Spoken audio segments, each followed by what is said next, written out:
Can't do it alone. We've enlisted two of the best from Fox Sports Net to help us out, and they're roving around in the field. You know, she is out amongst the masses right now. She's been on the Angel beat all year long, and especially the last month.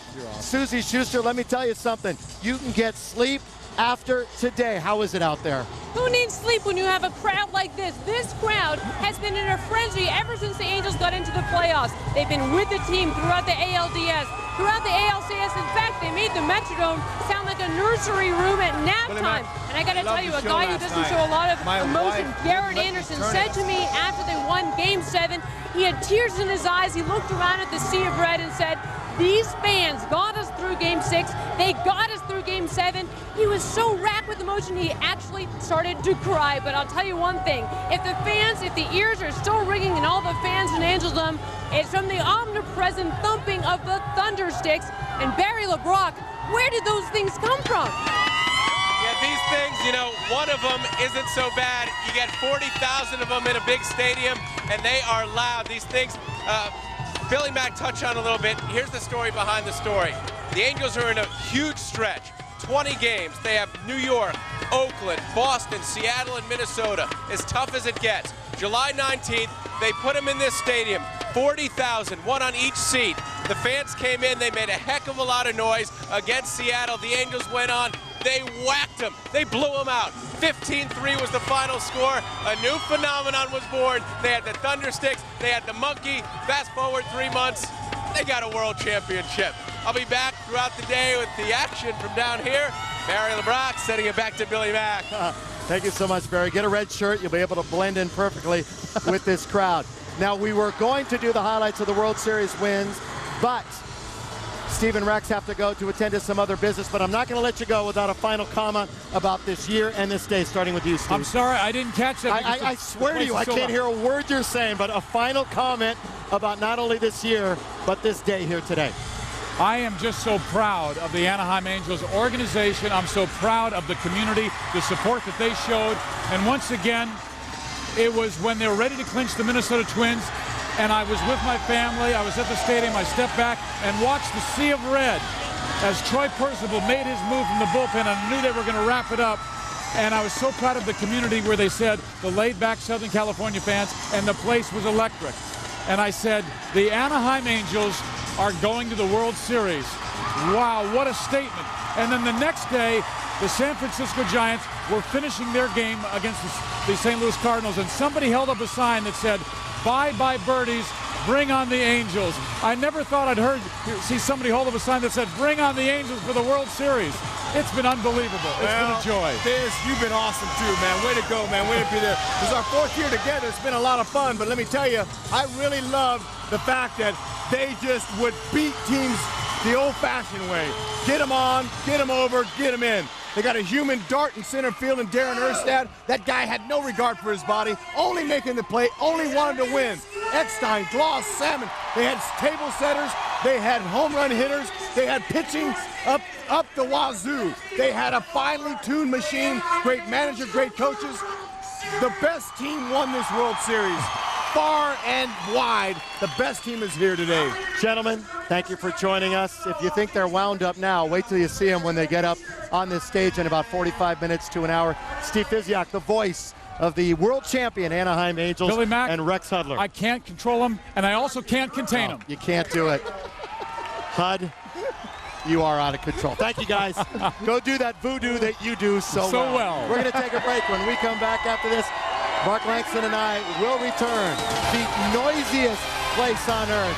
Yes, ladies and gentlemen, it's Anaheim, and it's Edison International Field of Anaheim. The celebration continues in a moment. Hey, I'm Dan from Del Taco, and this is our big competitor, Taco Bell. What's the difference? Well, besides them being much bigger, they don't have my 99-cent Ultimate Taco. It's a white corn shell filled with seasoned ground beef, lettuce, tomatoes, freshly grated cheddar cheese, and sour cream. And it's bigger than Taco Bell's Taco Supreme. You know, if this all goes well. Yep. Here's my new office right there. How many reasons do you need to get into a 2003 Chrysler Town & Country or Voyager? How about 0? Because now you can get 0% financing for 60 months. which could save you up to $6,800 on Town & Country. Plus, make no monthly payments for 90 days on every Chrysler vehicle, all backed by our 770 Powertrain Limited Warranty. So get to your Chrysler dealer today. There's no reason not to. Now at your Southern California Chrysler dealer. Cox Communications wants to send you and your family to experience a Bugs Land, a whole new land for kids now open at Disney's California Adventure Park. In a Bugs Land, you can ride on a caterpillar and fly on a leaf. It's fun for the whole family. Cox Digital Cable customers will automatically be entered into a Bugs Land sweepstakes, where you will have the chance to win tickets for you and 3 guests to Disney's California Adventure. Visit cox.com/OC for sweepstakes details. The smaller you are, the bigger the fun at a Bugs Land, now open at Disney's California Adventure. El Cholo Cantina of Irvine and the Salisbury family are celebrating history. Get the same great quality and experience that El Cholo is famous for, but now at original menu prices every Monday through Wednesday. Savor traditional combination plates for only $6.95, Cuervo 1800 margaritas for only $6, and aged cheddar cheese nachos for only $1.95. Experience El Cholo Irvine's original menu and pricing. El Cholo Cantina, where Merrill Schindler says it's more than a great restaurant, it's a way of life.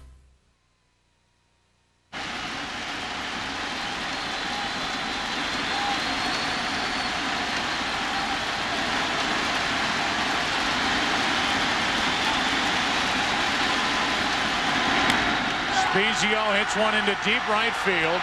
Back is Sanders at the wall. Home run!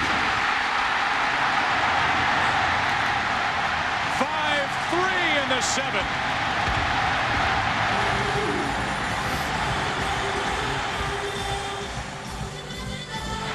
With that home run, sparked a Game 6 comeback, one for the ages in World Series history. We welcome you back to our Red October celebration live on Fox Sports Net, celebrating the Angels World Series championship here in 2002. And once again, we want to thank Rex Hudler and Steve Physiok for stopping by. They are in high demand today, and you will see them in a few minutes on that stage behind us when the rally starts in earnest here in front of tens of thousands here. We'll try to get a crowd estimate for you a little bit later on. You know, before Mark Langston, we get to the World Series highlights, let's talk about that Game 6 one more time. I mean, the Giants figured they had not only the game one, but the championship one, and your heart just sinks when a team comes back like that. Ask the Angels in 1986 when they thought they had it won in game number 5. And, you know, the Angels got to that vaunted Giants pen, and that really won them the World Series championship. Absolutely. And I think everything leads to when you're up 5-0 in the 7th inning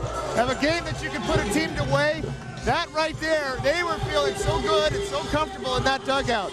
All of a sudden, Scott Spezio comes up with 2 guys on and has the at-bat of the season, kept fouling pitches off. He finally got a pitch down and in, hit it, and everybody in the whole stands were holding their breath. They weren't quite sure if it was going to get out or not.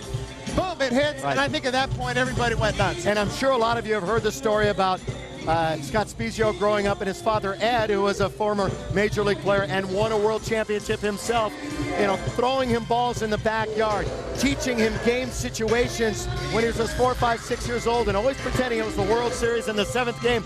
And Scott saying that he drew upon that experience in that singular at-bat in game number 6, and it really helped him. I believe so. I think we all did it as a kid. We're in the backyard simulating a game 7. And that situation, that was game 6, but it was a game 7 for the Angels, a must-win situation. All right, we're about 10 minutes away from the Angels starting their parade at the Pond, so while we have some time, let's show you some World Series highlights. Now, after dropping game number 1, game number 2 was a thrilling high-scoring affair. Bottom of the 1st, this would be a 5-run inning for the Angels. Darren Erstad doubles. The X factor, David Eckstein scores to get things started. Absolutely, and after that, GA with a big, another clutch hit. Here come the Angels. And it was a great 1-2 punch with Sean Wooten and Brad Fulmer at DH. Brad Fulmer in with a right-hander on the mound. He singles, still bottom of the 1st. The double steal. Spezio, here comes Fulmer. And that fun continues in inning number 1. But unfortunately, the Angels couldn't hold it. Absolutely, and that's the one thing. You're up 5-0. That gives your team a nice, comfortable lead. Here come the Giants. They show there's a reason why they're in the World Series also. They have a very potent offense that we saw quite often in the series. Reggie Sanders was in the World Series last year with Arizona, used that experience at the 3-run dinger. Then David Bell, the same thing. Now, bottom of the 7th game, tied 9-9. 9-9, and K-Rod with the filthy stuff. Oh, he's got Pedro Martinez electric type stuff. 95-mile-an-hour fastball and a slider that's just nasty. Francisco Rodriguez, and then Tim Salmon with the at-bat of his life. And for the Angel that's been around for 10 years, this was a thrill. And it was a great playoff for Tim Salmon and a great year after the off year last season. And then the Angels securing it with Adam Kennedy and their win in game number 2. Then it was up to Pac Bell, San Francisco, in game number 3. Absolutely, and they started right where they left off. They started scoring runs in bunches. They're playing little ball. Get the top guys on, let your big boys go to swinging. Tim Salmon legging that one out. Eckstein scores, game tied at 1. Same inning, Troy Glaus singles.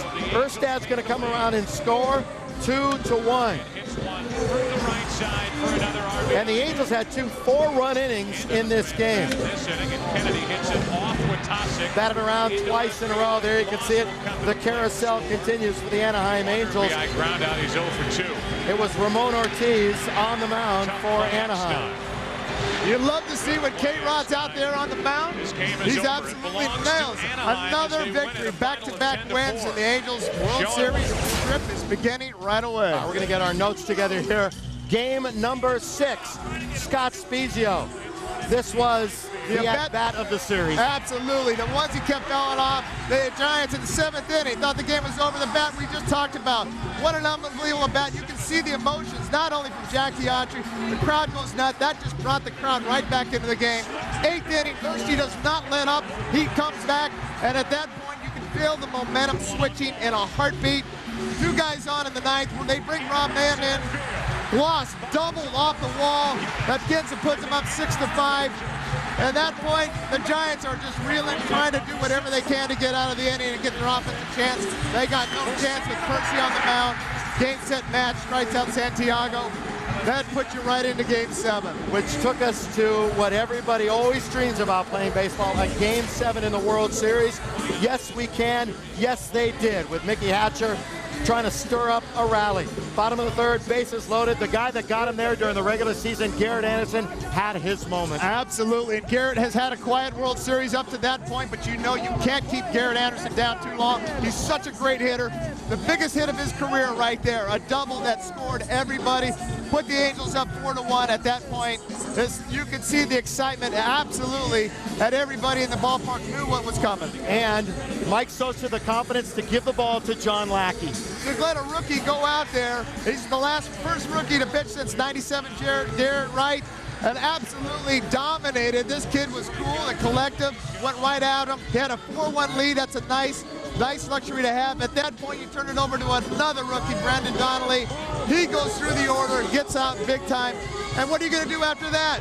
I think from that point on, turn it over to another rookie. You know, the Giants early on in the series said they had never seen a slider that devastating, that effective all year in the National League. And to think that Francisco Rodriguez, at only 20 years of age, had this kind of stuff and this kind of composure. Well, he doesn't even know where he is. He's 20 years old. It's Tim Salmon, and these guys know the understanding. K-Rod is a guy that absolutely has no idea where he's at. Here it is, right there. World Championship, ball in the air. You know, ball come down. We win a World Championship. Ersty got it. Percy, let the celebration begin.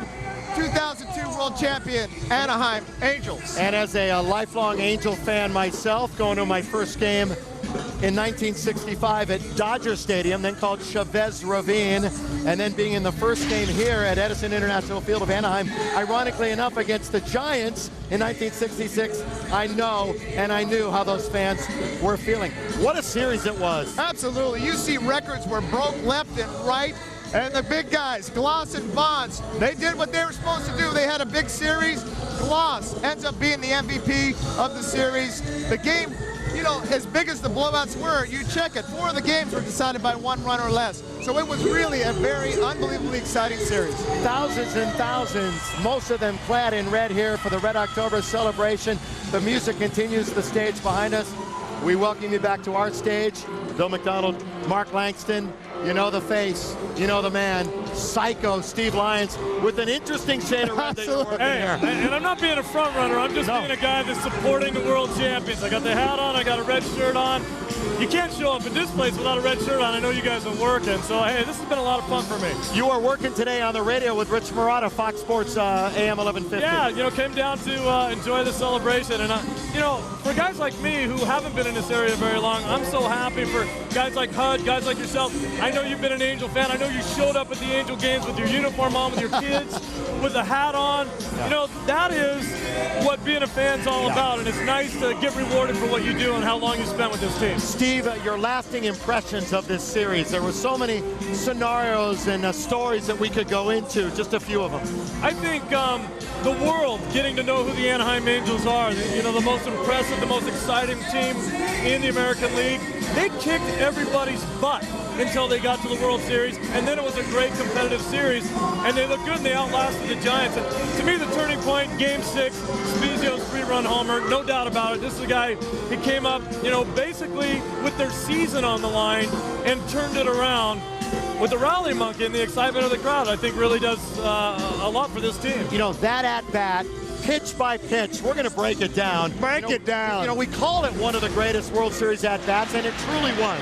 Fastball away there from Rodriguez, and then he fouls it off there. This is a tremendous at bat, how he hung in there and fouled off pitches. How you get your bat on some of these pitches that he fouled off is beyond me. High fastballs, most left-handed hitters can't get on top of that pitch, and then he got one down, and see you later, and then the entire season turned around from that point.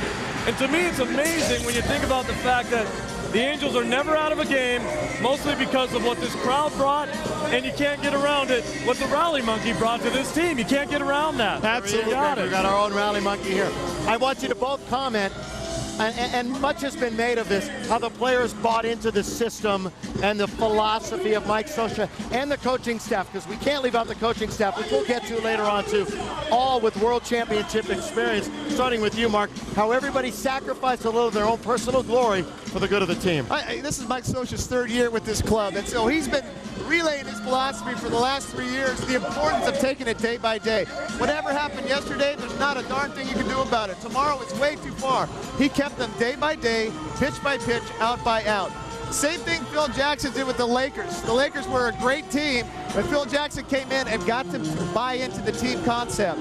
Mike Scioscia did the exact same thing. Him and his staff got them to buy into that. They were a good team. They were a blue-collar team. They played the game the way it's supposed to be played. They played hard every night. They turn over every stone. At the end of the day, they know we left everything out on the field. I think organizations are finding out very quickly that you don't win with 3 superstars and a bunch of people around them. You win by filling all your holes. The Seattle Mariners started it when they got rid of their 3 superstars, when they had Johnson, A-Rod, and Griffey. They're all gone. They were a much better team when they filled all of their holes.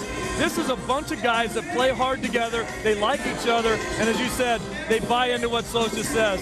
And I think you're going to see many, many more teams try to emulate what they've done in Seattle and here in Anaheim. I've got to let Steve go. He's got to do his radio thing, but before you go, how'd you guys do against each other? He owned me. At big time. But you know what? That's not saying that much because everybody owned me. It is. You said it, I did. Thanks, Steve. Steve's going to be with Rich Marotta on the radio in about 2 minutes or so, but Mark and I aren't going anywhere. Thanks, Psycho, for being here. Right. Take a break. When we come back, the celebration continues live here on Fox Sports Net from Anaheim. These folks are reveling in it, and the Angels and their manager and their coaches certainly enjoyed it too. We're back with more from Anaheim in a moment.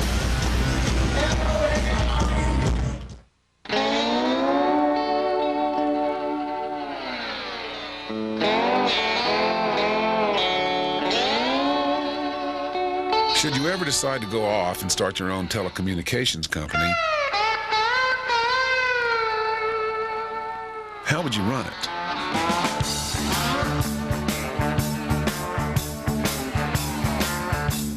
Would you make some flashy moves to dazzle Wall Street?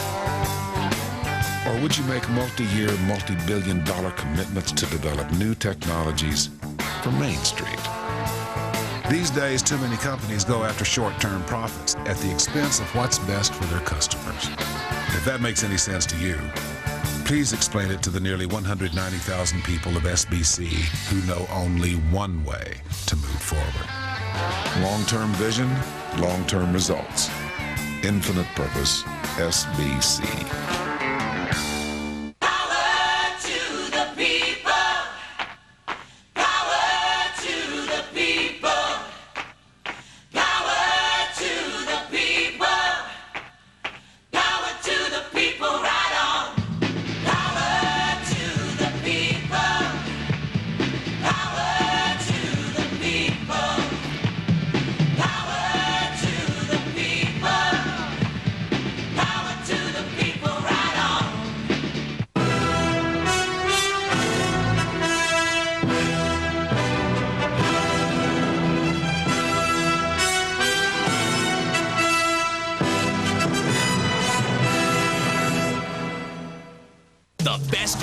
Show, period. Hollywood's biggest stars. I like this show. Sports' greatest athletes. And the sexiest babes. Wow.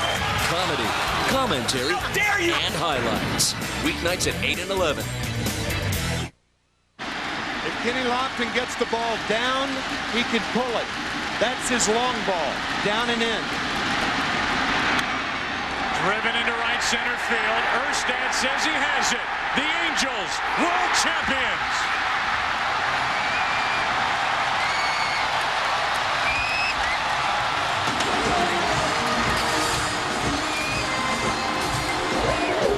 Barry Bonds, dejected to say the least, and it was a very curt Barry Bonds in the locker room after the game, too. Very uncomfortable watching Barry Bonds dealing with the media afterwards. He doesn't get a chance to get his ring, but all the good folks of the Anaheim Angels are certainly celebrating their championship here today. Thousands and thousands here. There was plenty of fans at the parade at Disneyland. There will be more later on at California Adventure down the road. And the parade will begin from the pond in just a few minutes. So stick with us here on Fox Sports Net. You are not going to miss a thing. Welcome back. Bill McDonald along with Mark Langston, Susie Schuster, and of course Barry LeBrock with us also. Let's talk about the crowd. Let's talk about the fans, because a lot of long-suffering fans, a lot of rabid fans. And this is not only a championship for Orange County and for Anaheim. Just like when the Lakers win, the entire Southland is in on it. This is another Southland championship. It's been a great year in Southern California, but a lot of rabid support for the Angels this year. And this guy had a lot to do with it, didn't he? He really did. The thing was, I was a little nervous about how the fans were going to react in the first series against the Yankees. It's always been such a pro-Yankee crowd every time the Yankees have come here, and I didn't know how the crowd was going to react. To see how they reacted in Game 1 and supported this team and got behind this team, that's when you knew that these people here in Orange County absolutely were going to back this team and support this team. The stuff with the Rally Monkey, the Rally Monkey's been around for, I think, 2000, made his debut. It's taken him a couple years to get up to speed. And we saw what, I think the thing with the Rally Monkey and the clappers, it just enhanced the whole thing. It brought the crowd, it got the crowd excited. The things that they were able to do with the promos on the board with the Rally Monkey, it was absolutely fun. It made it fun to be in the ballpark. You know, it started against the Giants and Rob Nen. This guy's taken a lot of abuse, but as the Angels said, they kind of bought into it to create that excitement. For more on our furry little friend, let's go to Susie Schuster. All right, Billy, I'm with a little girl here named Heather, who, by the way, didn't even write in a note to school, didn't have her mom, Vicky, write a note for her. She told her parents, she told her teachers she had to come to the Angels rally, so she didn't even write a note. She said, guys, I'm not coming in. And Heather, you're at James Wynn Middle School in Anaheim. What was it like for you to go to every single home postseason game? It was such a blast. I'm so lucky to be able to go to everything, to every single one of the games. I'm really happy. Who's your very favorite Angel? I have to say Tim Salmon. So when you saw him hit the game-winning home run, what went through your heart? I wasn't thinking at all. I was just so happy. Hey, Vicky, I want to know, how come it was all right for Heather to skip school today? Well, you know, we're Anaheim. We live in Anaheim. She grew up with the Angels. They'll understand today. So I'm sure they'll have no problem excusing her absence. What does it mean to share this World Series victory with your daughter? It means a lot to me, and I know through the years, 30 years from now, she'll remember it, and, you know, it'll be good memories for us all. Thank you very much. Barry LeBrock, I know that you've got a baby daughter. I'm sure you'd love to share a World Series title with her. What do you have? Hey guys, well, a lot of the Angel fans out here, all of them in fact, love the Angels with their heart. This man here, Robert Sandoval of Orange County, loves them with his wallet. What do you have here? Show the camera. I have 2 bets at Imperial Palace in Las Vegas, 50 to 1 and 25 to 1. 50 to 1 to win the World Series, 25 to 1 to win the pennant. So this man put up 20 bucks. He has tickets right here that are worth $770. Robert Sandoval, congratulations. Thanks a lot. See you later. See you later. See you later. Barry, gone, straight to the bank. Now it's time to get on our Fox virtual manager. Which Angels promotion did you like the best? The monkey, the thunder sticks, or wearing red? Log on to foxsports.com. Be a virtual marketer. Forget about being a virtual manager at this point. You're a marketing director when you're thinking about this.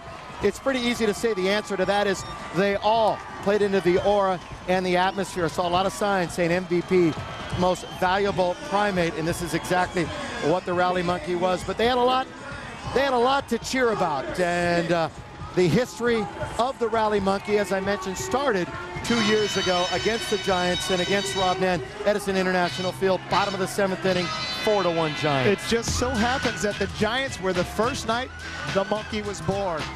As you see, is the monkey jumping around, and what happened the first night? Here they come, the Angels, the same thing we saw in the World Series. Here they go. They're barraging left and right. The monkey has got the people excited. I don't know if the people really knew how to react to the monkey, but it was an exciting time right there. As you see, the bottom of the 8th inning, this is where the monkey does the best work. A comeback. He's not really good in the early innings. You need him later in the game, and that's what he did. Timmy Salmon, a huge home run. Do you believe in the Rally Monkey? Down 5-4 in the 9th inning. He does his best work in the bottom of the 9th.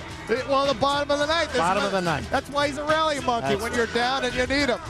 They came back absolutely just like they did in the World Championship. Rob Nan on the mound. There's a guy that was here. He's no longer here. Oh, my gosh. Mo had something to do with that? Oh, no. No, that was the Rally Monkey that That's had something right. to It do wasn't with Mo. It was the Rally Monkey. I'll tell you what, we don't miss those uniforms, do we? That was the Ace Ventura monkey living at the time. Few marketing problems there, so it's then the monkey from Friends who kind of took over from that. You know, just read and weep. Check out the stats on the monkey. Absolutely. If you see those numbers that are right there on the board, that'll tell the story. And it's when you can break a team's back, when you are down, teams are so set up now with bullpens and everything is so structured. When you're able to take a win, when a team has their best people out on the field, it is really a crushing blow.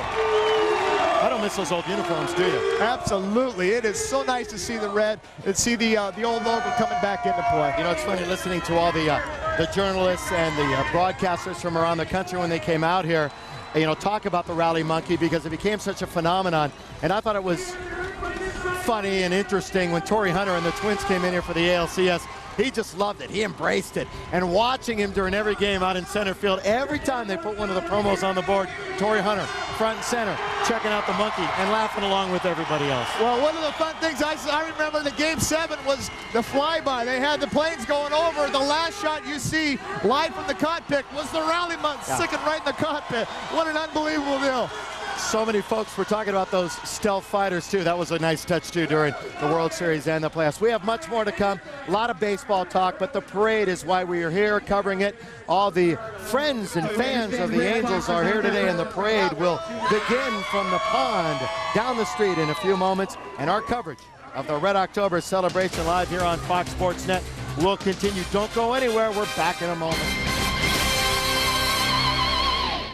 In 4 years, we've increased funding for education by 32%, and student achievement scores are up. In spite of a national recession, our economy has grown from the 7th largest to the 5th largest in the world. We provided health insurance to 1 million children and helped 45,000 Californians fight their HMOs and win. But there's more to do on our schools, our environment, our economy, and on energy. You may not agree with everything I've done, but I'm working hard to do what's best for California. In California, nothing holds us back. Our families get on the road and they go for it. Kind of like Dodge Durango SLT. Available seating for 8, V8 power, and nearly 4 tons of towing capability. And for a deal that's good to go, get 0% long-term financing, which can save you up to $7,400. Plus, grab Dodge's 770 powertrain limited warranty. Ford, Chevy, and Toyota don't match it. Available at only one place, California's Truck Stop, your California Dodge dealer. At Cox Business Services, we deliver high-speed digital communications. Okay, sending it now. Local and long-distance telephone service, and lightning-fast internet. All backed by local customer support. Because at Cox, we know that when you communicate more efficiently, you operate more efficiently. And time is money. Cox Business Services. Voice, data, video.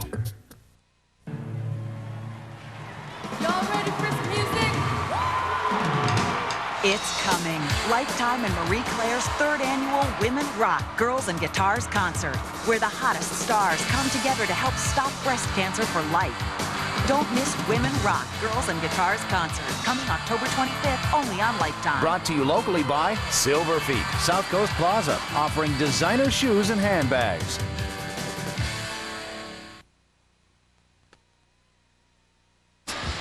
Well, we take it one day at a time, and today was the same way. We knew we'd go out, play 100%, leave it all on the field, and see where we ended up. Long-suffering club here in the postseason. How does it feel to, sorry people, to get the monkey off your back? Not the rally monkey. We like the rally monkey. Yeah, it feels great. You know, these fans here have been waiting a long, long time for this, and I know we all feel so great to be the part of the team to bring it here.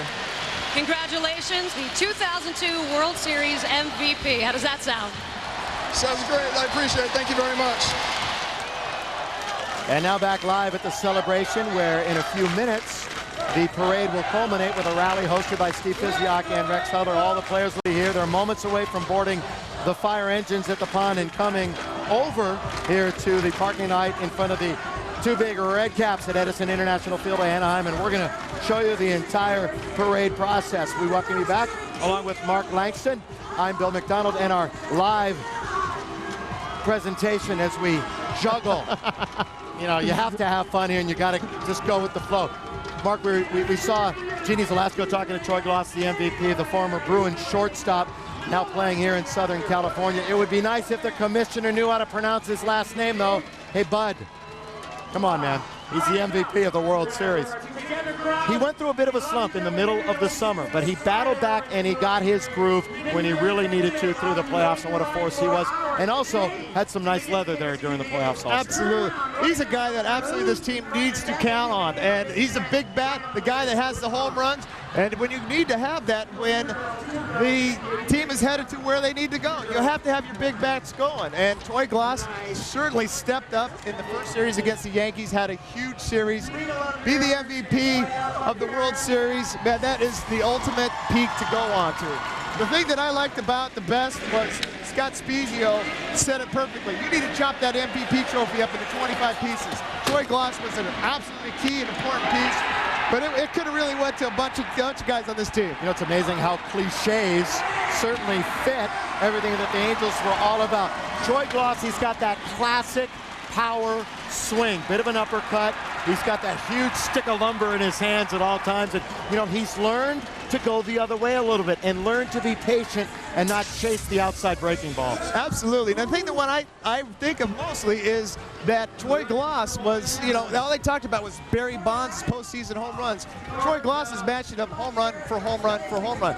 7 home runs in the playoffs, second most in Major League history behind Barry Bonds, but they were right on each other throughout the whole entire series.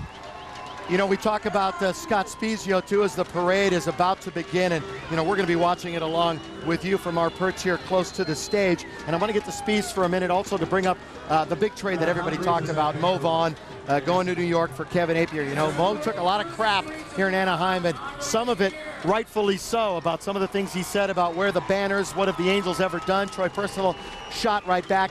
what it did was it not only brought a veteran pitcher here to Anaheim and Kevin Apier, but it also opened things up for Scott Spezia, who had a Gold Glove season at first base and had so many clutch hits for the Anaheim team also. It absolutely did, and it's all about chemistry too, and I think it got this team closer together. Mo was more of an individual guy. He really wasn't the team guy the Angels thought. It brought this team together. When you allow Scott Spezia to come out, then he was able to do some of the things he was supposed to do. And the postseason, you look at the average in the playoffs and tying the mark for the most RBIs in the entire postseason. He had an opportunity to set the record at the end, but as Spees and everybody else said, it really didn't matter at that point. And, is he going to perform here, by the way, today? I heard rumors that Sandfrog or a couple of the members, or maybe just Scott Solo, might finally get a chance. It's so funny getting to know Scott over the last couple of years that it was really a well-kept secret that he was in this band.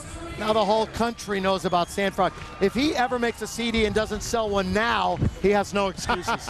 Absolutely. I talked to Scott at the post-game World Series party, and I said, when's the World Tour kick off? And he says, oh, I got to let this suck in first, and then he's going to start the World Tour for the Sandfrogs. How about you? You play a little bit yourself. Well, I'm a bootleg player, and that's what he said. He goes, you got to get him playing. I go, no, you're the headliner. I'm the opening act for you. So it's fun. He has fun with the music. Music's a nice release for him. He enjoys it. But as you see, the way he plays the game, everything, his focus is out on the field. He plays the game as hard as it is to play. And here, you know what? The parade is getting closer, Billy. You can feel it. You can sense it. Yeah, the parade has started with Mickey in the lead car. I think that is appropriate with the Disney company owning the Anaheim Angels and Anaheim Sports and the Disneyland Band. And we will show you a map again of the route that the Angels are taking. It's a pretty short route, actually, starting at the pond, coming up Catella. They're going to take a left-hand turn over here. I think they're going to make a left-hand turn by the Grove, formerly the Sun Theater, and move into the parking lot. And I think it's going to be interesting to see, because I think a lot of this crowd that is around the stage is going to go join the parade route as it comes down by and through the stadium before it gets here, culminating at the stage, which has been full of entertainment for the last hour of or so of entertainment, and then of course the rally, and we'll hear from many of the players. And it's been a great year here in Southern California, here in Los Angeles. It was just a few months ago that we had our third Laker parade. I was a part of that, the coverage also on Fox Sports Net, and I'm telling you what, the crowd here in the parking lot certainly equals the crowd in the parking lot at Staples Center when the Lakers won their last championship. Well, you look out, it's a complete sea of red right now. In Italy, they got the lava erupting, and the eruption of the volcano. As you see, it looks like lava as the people come in. It's just, they're just pouring in, and I think you're exactly right. There's so many people that are out there on the roads. As soon as that parade starts to get here, this place is going to be rocking.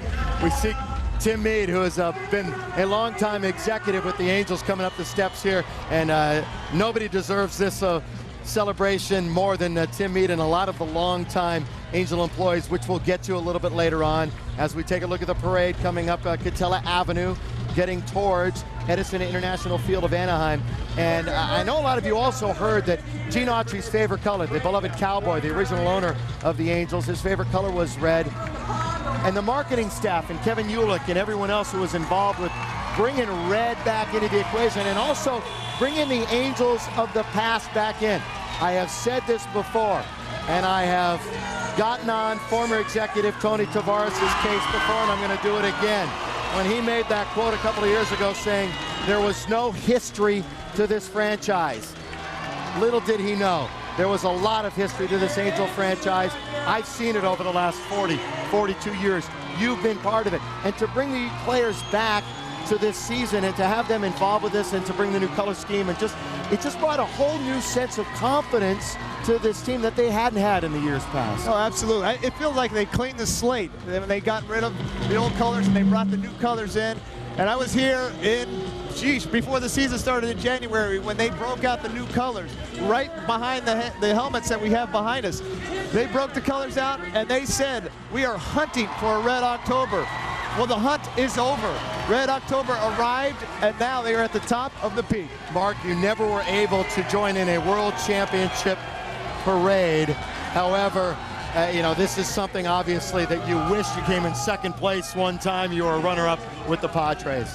Well, we had an opportunity to to do that, but not like these guys. You know, I've got to go to Suzy Schuster because one of my heroes growing up listening to Rams and Angels and UCLA, one of the voices, he will always be associated with the Angels, the great Dick Enberg, is with Suzy Schuster. Yes, indeed, a very beloved broadcaster, Dick Enberg, who broadcasted the Angels from 1966 to 1976. And Dick, when you look at the crowd here today, could you have ever imagined their first World Series title?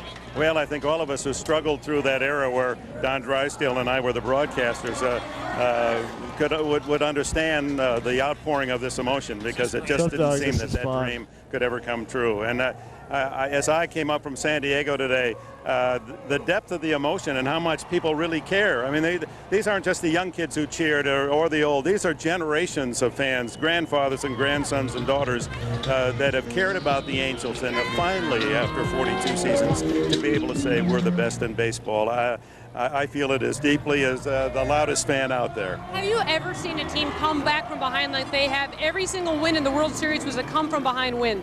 Well, I don't want to plug the Disney movies, but the Angels in the outfield, I swear, I watched all the games while working for CBS doing football on the weekends, and so the way some of the balls, Spezio's home run, the dunker by Anderson in left field that spun away from Bonds, there was a little extra help out there. I really believe Mr. Autry is already in control somewhere, making sure that the result that we received came true. I mean, it's just been it's a fabulous thing for Orange County and Anaheim, but more importantly, I think it's for Angel fans who have come from hundreds of miles around to be able to celebrate this day. Lastly, how impressed were you with the rookies, the rookie performances, especially in Game 7? The ball was handed from Lackey to Donnelly, from Donnelly to Frankie Rodriguez, and then, of course, to Troy Percival, the old veteran. Well, it bodes well for the future years for the Angels. I mean, this is a very young team that has shown that the talent, rookie talent, and hey, Troy Gloss is an old man at 26, and the future of the Angels, I almost said we, I can say we, can't I? I can be partial. The future for us looks mighty bright. Maybe this is just the first of many. Dick, thank you so much for joining us. We'll see you at UCLA. Billy Mack, we'll see him at UCLA. Back to you. Thank you so much, Suzy. And for Dick Enberg, I'm going to say it for him. The halo shines tonight. It's going to shine all year long with the Angels, the World Series champions. It's so great to see Dick up here and saying we. You go ahead and say that, because we're all celebrating lifelong Angel fans. All right, Mark Langston wore the uniform. So did this guy. And he wore it very proudly during the 1980s. Our good friend Doug DeCinces. You're reveling in this also, aren't you, Doug? This is just great. I know, Mark, we experienced the fans, and I always felt that they were there. In 1982 through 1986, we used to fill up that old stadium, and there was always this relationship, but there was always that we just couldn't get them to that point. And I'm so happy for these guys to be able to finally make that next step. You know how difficult it is, Mark, and to these guys to get that last out in that ninth inning of the 7th game of the World Series is just wonderful. And you know what was nice? Troy Percival especially, and also a couple of the other Angels, in the midst of the celebrations of the regular season and all the way through the playoffs, they always had the presence of mind to call upon old teammates and say they were part of the reason why we got here. Well, it gives you, the one thing that I've noticed all year with this team, it's not just one guy. It's not a couple of guys. It's the team, and it's everybody working together. And I think there, if you can look out and tell America, this is what a team does when you play together, because nobody expected them to be where they are, but they played that way. It took every player to do their part, and I think they understood what it took. And there was no selfishness whatsoever. Nobody was looking there going, look what we're doing. It was that attitude, and Troy's a big part of that. Absolutely. Well, Doug, you were part of the '86 team where you guys came so close. I was part of the teams that we didn't get there. We had the one-game playoff. We all try to do so much for Mr. Autry and what he's done for this team. This team would not be here if it wasn't for Mr. Autry. And to finally see it come full circle, unfortunately, he wasn't able to see it. But you know what a special person this guy was and what he meant for baseball here in Anaheim. Oh, there's no doubt, Mark. I mean, we experienced that in the clubhouse. How many times did he come down to the clubhouse in a very difficult game that maybe we lost and sit down at the locker with us and just go, talk a little bit about it, but slap you on the leg and go, let's get him tomorrow. Absolutely. By the way, Game 6 of this World Series was payback to the Red Sox for that time, just for the karma, for all the karma. You know, Tim Meade has joined us. So many of you have heard his name. Hopefully you have seen his face. He is one of the longest in tenure of executives here, and he's been through the thick and the thin and the good and the bad, and he has been such a tremendous help to us over the years. And Tim, I am so proud of you and so happy for everything and for everybody in the organization. Mac, I appreciate that, but it's a privilege to be up here with two great Isn't friends. The exciting thing about today is this is a championship for everyone who's ever worn the uniform, everyone who's ever worked in the front office, obviously the community, but these guys are as happy as the guys are on those floats back there, and that's what's important. Tim, because I want some of the folks to hear the names, just, you know, tell the folks at home some of the longtime executives that have been there almost or nearly or even longer than you that have been involved with the Angels of California, now Anaheim Angels. Well, I think Kevin Uhlich first and foremost, and Kevin's the one that, when you look at this sea of red out there today, Kevin's the one that you give a lot of credit to because he changed his color in January. You know, it gave a rallying point for the fans. Leslie Flamini, Susan Weiss, Larry Babcock in our department. Larry's been tremendous and grown up. Rick Smith and Ned Berger down in the training room and made sure these guys were out there ready to play, and the guys that are here. And then the people who aren't here, you know, the Red Pattersons and the George Goodales and Tom Sebergs. You know, Dick Enberg wanted to be part of this today, and he's here. He has a share, and it's just, I think the people that we heard from after we clinched a postseason berth, after the LCS, the division, and the World Series, so many former players, so many executives, front office people. You don't have to be an executive. People are just truly thrilled to be part of it. It was a lot of work, and I know you're happy to have the work in October. Yeah, you know what? If it took 2 more rounds, we wouldn't mind it right now, Billy. But I have to say, Billy, yes, there are a lot of players, and I'm sure Mark's included with this, is that we're happy that the Angels jump, but we're happy for guys like Tim and Kevin. I mean, Kevin was in the clubhouse, working in the clubhouse when I was a player, and now he's stayed with the organization and he's risen to the top. Tim, you know, I mean, we used to have fun because Tim would come and get us for interviews, and you know, we would give Tim a tough time, you know, but we always knew what a great heart these guys had and their dedication to the Angels. Well, I absolutely said yesterday on the radio that when this man calls right here, I would take a bullet for this guy. We would do anything. He does so much for the players, and to make sure that we're comfortable, make sure things are going smooth for us. I would take a bullet for this guy in a heartbeat because he's one of the true, genuine gentlemen on the planet. And I got a second place ring right here, Timmy, that I got with San Diego. You know what? Yours is going to look so much nicer. I'm looking forward to it, Mark. We're all looking forward to it. Thank you. The parade is very, very close. We're only a few minutes away. A few minutes ago, we asked you on our Fox virtual manager or virtual marketer, if you will, which one of these promotions did you like the best? The monkey, the thunder stick, or wearing red? Huge surprise here. The monkey comes out on top, but Tim and Doug, we talked about it before. Rex and Steve were here. Steve Lyons were here. Not only was it wonderful baseball, but to watch the fans embrace everything that was Angel baseball, the sticks, the monkey, and everything else. It was something of a special season. You know, what got to be fun during the course of the year is watching other players on other clubs watch the monkey. You know, up in San Francisco, it seems people became preoccupied with the monkey up there. So it's been a rallying point. It's been absolutely phenomenal right now, and I think it's, you know, it's year 2, and years 3 and 4 are going to be just as exciting with it. Well, I kept hearing up in San Francisco, they didn't have a rally. They didn't have anything. They were scrambling, trying to get something. They had no thunder sticks. It took them a game or 2 just to figure out how to get the thunder sticks. They came out with the white towels, didn't they? Yeah, they came out. Yeah, that's real original.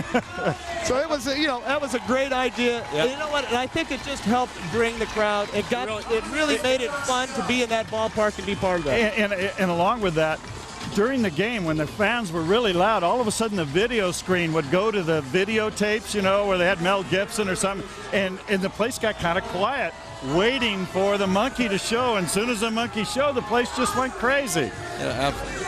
House of Pain, Jump Around, what can I say?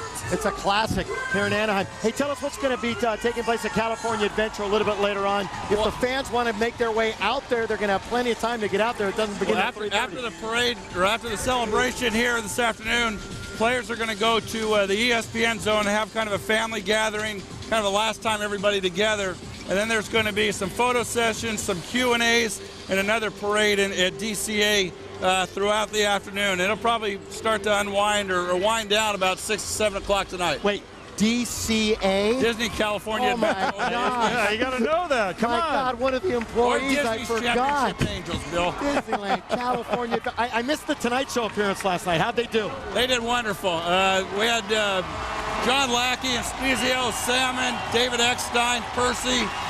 Spezio did the Letterman show last night. They're all over right now. As well they should be. Absolutely. They deserve it. The parade is drawing near, as you can tell, and the fans are anticipating the arrival of the Angels. I'll tell you what, something that some of us, I'll tell you, we never thought we'd see the day, but we're happy to see this day. The Angels, the World Series champions. There's Big John Lackey, Doug DeCinces, the big Texan who was born same county as Gene Autry. And you know, what a job. I mean, to step up and pitch the 7th game of the World Series, knowing, you know, that everything's on line and being a rookie, and what a job he did. I mean, and then Donnelly coming in, and then Rodriguez after the first 3 guys are rookies, and I mean, they played like they were 15-year vets. Both of you guys, Frankie Rodriguez, it's going to be a great marketing phenomenon. Tim, fans are going to love this guy, but just thinking about trying to hit Tim too, Doug. Well, you know, whenever you watch a big league hitter, you know, when you see guys like Jeff Kent all of a sudden kind of jerk as the pitch comes to home plate, you know that guy on the mound has something special. I'm sure you threw a few curveballs at some guys where you saw the guys kind of freeze. You knew you had him at that point in time. Well, thank goodness Billy Mack didn't. We had Steve Lyons. He said, how'd you do against Steve Lyons? And Steve Lyons said, I did okay. And I'm glad he didn't bring that up with you, because you raked me over the coals. You didn't buckle like we've seen the hitters against Frankie Rodriguez. But those 2 guys, Doug, you can probably explain this really well.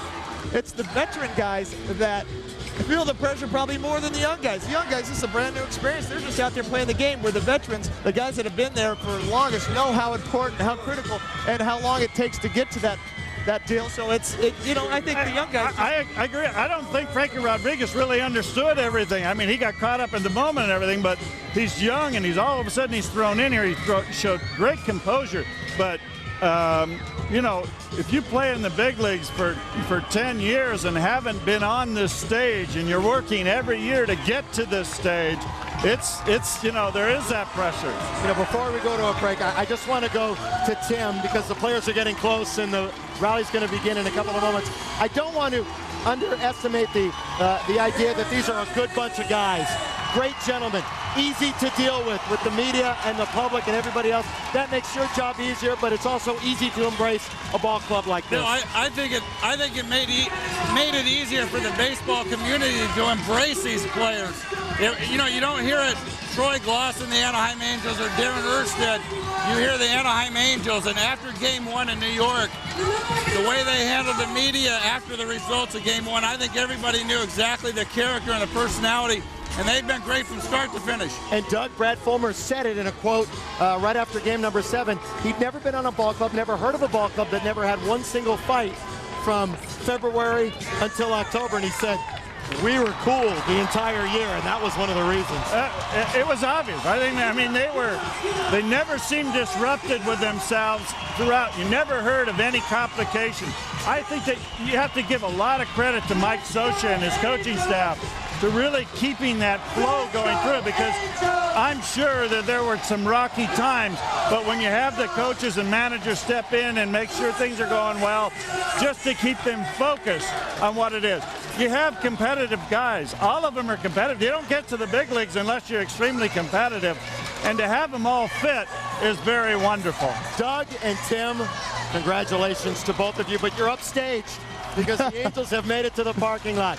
We thank you, we congratulate you, and we'll talk to you soon. To everybody, thank you. And thank the fans out there, because they are truly the 26th and 27th players in this club behind Mr. Autry. Go enjoy this day. Doug DeCinces and Tim Mead. Great seeing you, Mark. And there you can see it with the police escorts. The Angels have entered the parking lot here at Edison International Field of Anaheim. You know, a stadium that was built to house the Angels after they played their first few years up in Los Angeles, made its debut in 1966. played the first game ever against, ironically enough, the San Francisco Giants back in April 1966 when they opened this sparkling new home.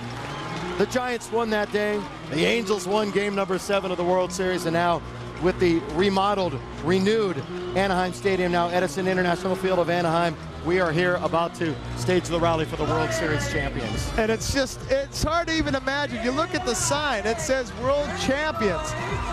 And who would have thought, starting the year 6-14. Look at Mick. Here it Mickey comes. Hatcher, who was a part of the '88 championship team with the Dodgers. But who would have thought? 6-14, they started the year out. And all of a sudden now, here they're rolling in for the parade with the World Championship. The trophy coming in, all the guys coming in.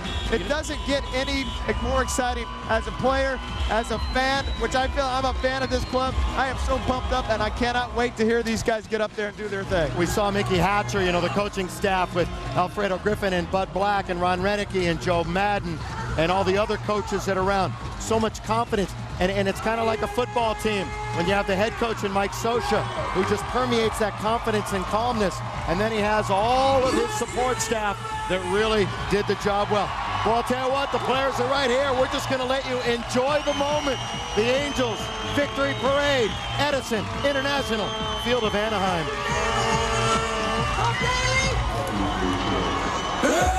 Mrs. Autry,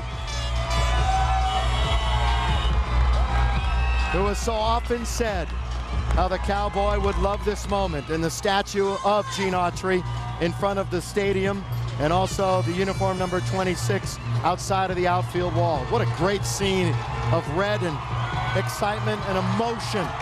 You can just tell pouring from the face of Jackie Autry.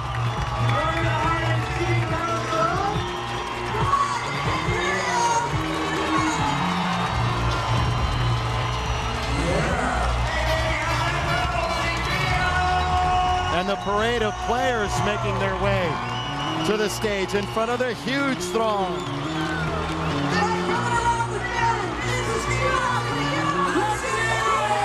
I'll tell you what, the fans love Frankie Rodriguez. It's not difficult to love K-Rod in the future that he will have here in Anaheim. John Lackey, remarkable performance since coming in midway through. And Brendan Donnelly, well-traveled Brendan Donnelly. 31-year-old rookie getting his chance in 2002, and now he is a world champion. Guys fight for years and years and years to get an opportunity just to make it to the postseason. Donnelly, 32 years old, and now he gets that opportunity, and he's a world champion.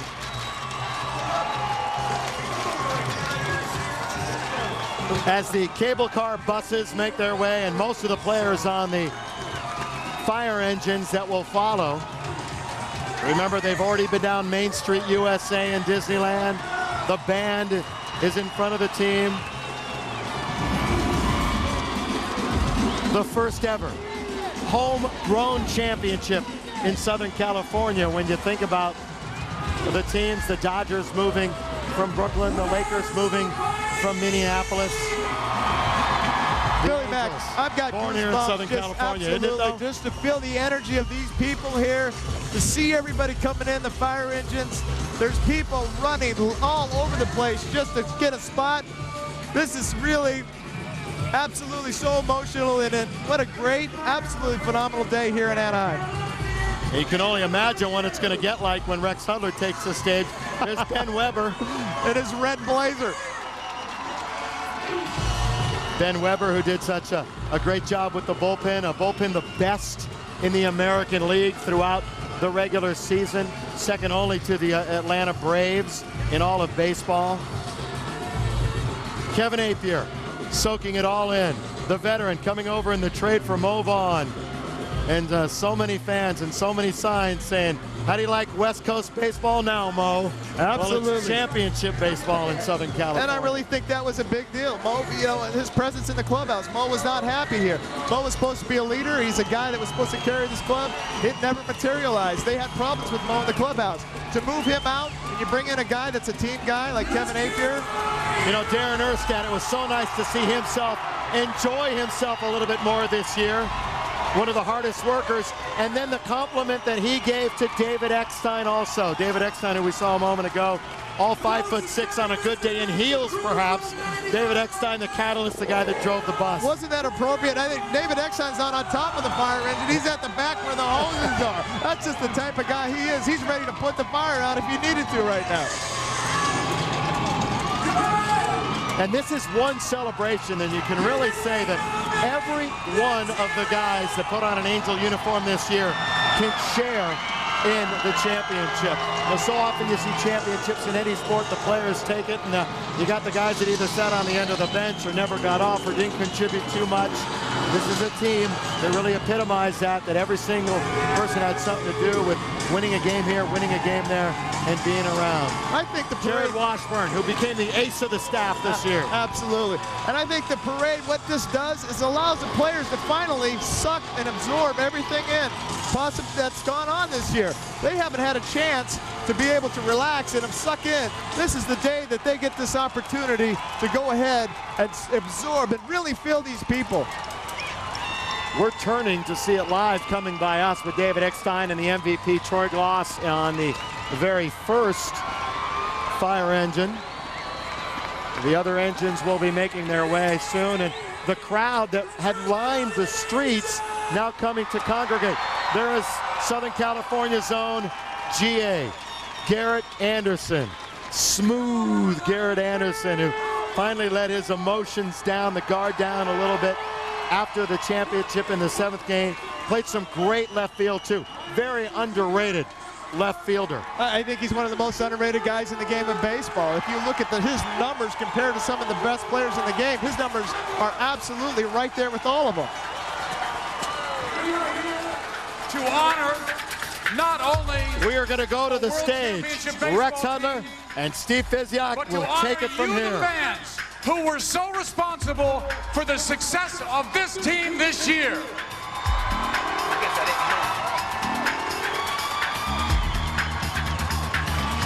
Hello there.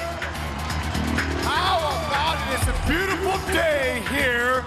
A historical moment that we can celebrate, and this is the reason we're celebrating. This ball club right here. Ladies and gentlemen, give it up. The Halos.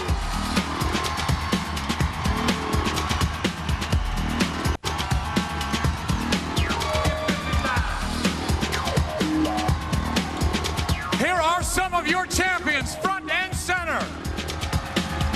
A big thank you to the Anaheim Fire Department, front and center driving from Jamestown, North Dakota, that Cornhusker, Darren Erstad. How about from Webster, Wisconsin, Jared Washburn. The most valuable player during the regular season, Garrett Anderson. And the pitching coach. Every year he's been with the club, the ERA has gone down and down and down.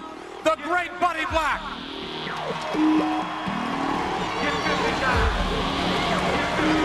Oh, and here comes the second fire truck full of Halos. Benji Gill, beautiful thing. Look at him. Benji Molina, the Benji Molina. Alfredo Griffin, ladies and gentlemen, is in the house.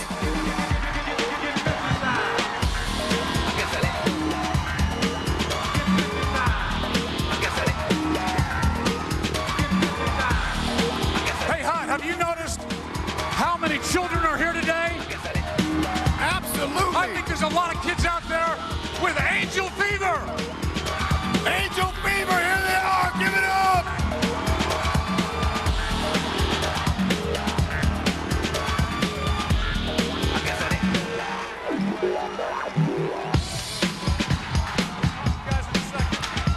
Adam Kennedy, ladies and gentlemen, is in the house. Great coaching staff, Sean Weiss, Fulmer, we're all here. The Kennedy family, Bobby Ramos, Ron Renicky, ladies and gentlemen.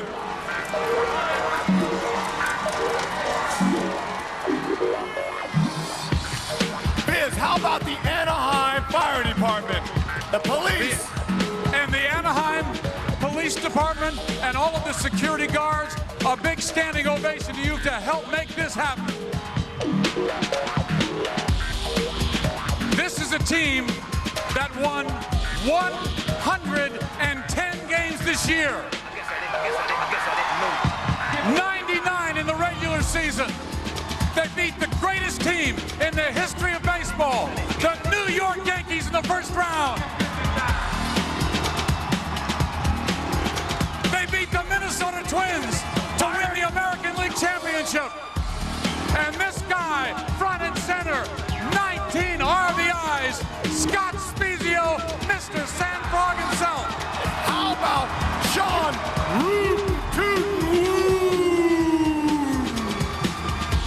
That sinker slider, that is Ben Weber. And the kid who has been with 14 different teams, 9 different organizations, 31-year-old rookie, innings 6 and 7 in the championship win. He's standing up. Say hello, Brendan Donnelly.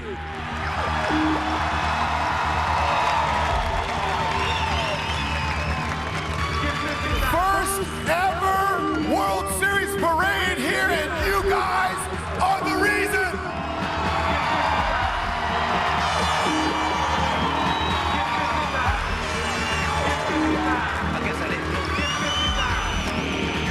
This is a team that set 14 World Series records this year.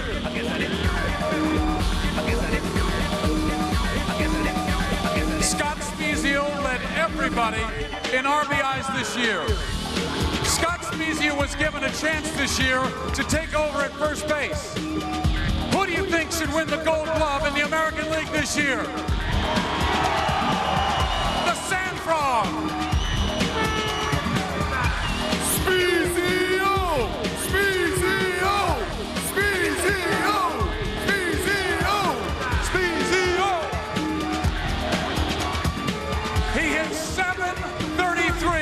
With men in scoring position this year.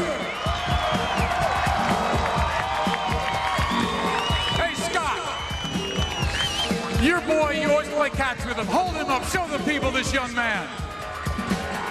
Spezio! Spezio! Spezio! Hey, Hud, you know what else? How about a standing ovation for Marissa Weber? Marissa Weber, Ben Weber's beautiful wife. She has triplets. You think she has a responsibility? Marissa, say hello to the people. The greatest mother. Well, Ben, would you help out a little bit too? You say hello to the people. Ben Weber. Hey, Ben, stand up on the fire engine. Ladies and gentlemen, do you want to see the double pump? Do you want to see the double pump? Sean, give it up! Yeah!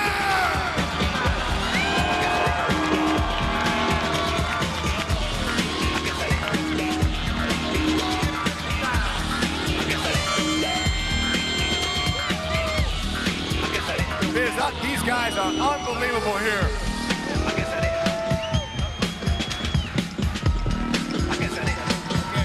Still getting them off the fire trucks. These beautiful trucks, ladies and gentlemen, complimented of the Anaheim Fire Department, have done the job, but it takes a little time for the valuable commodities to get off of these trucks. So give us a little bit more time and we'll let you talk to the players. We don't want to injure Brad Fulmer. 19 home runs this year, 2 more in the postseason. He's going to come up and join us now. Adam Kennedy's mother, please be careful with her. Please. And here is Scott Schoenweiss, 9 wins this year, did an excellent job facing left-handers in the postseason.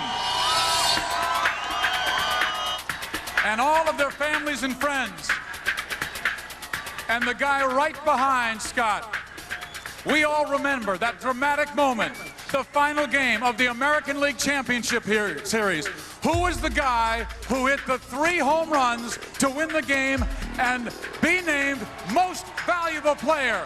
Adam Kennedy.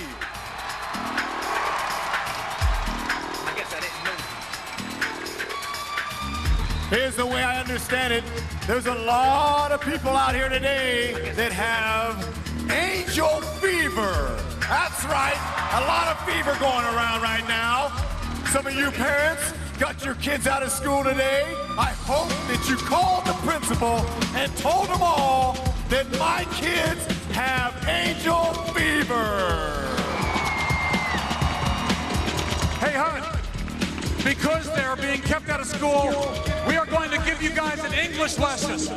An English lesson in 5 words. This is all you need to know to tell your teachers tomorrow. The 5 words are, your world champion, Anaheim Angels!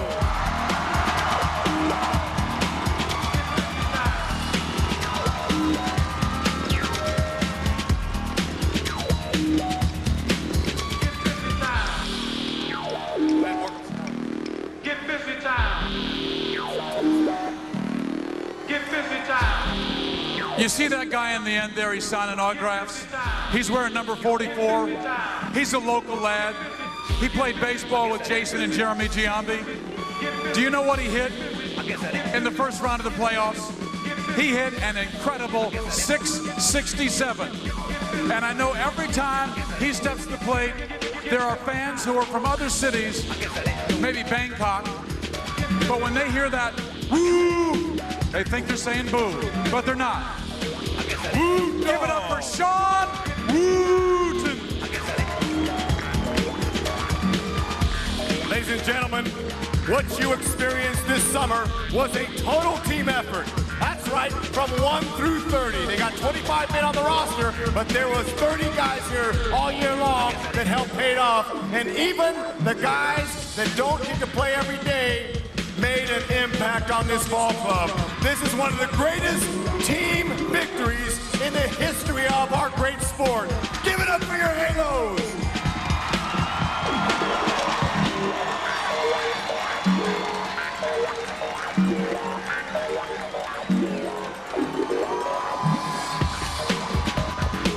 This is a club that made it happen in spring training.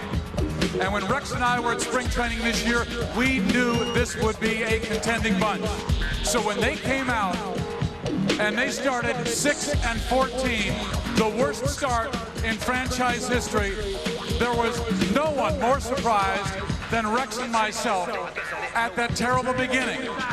And Rex, I think so many times the fans see the celebration, the enjoyment, the champagne showers, all of the joy, but what they don't see is the hard work, the true grit, the determination. I don't think any of us will ever realize how difficult winning a world championship was. Hard battle, but ladies and gentlemen, all the way from St. Louis, Missouri, the Clydesdale horses are here even. It's a beautiful thing. Here we got a few more trucks coming, a few more fire trucks are pulling up. Mickey Hatcher with the World Series trophies in his hand. There's the skipper, Mike Sosha, bringing up the rear.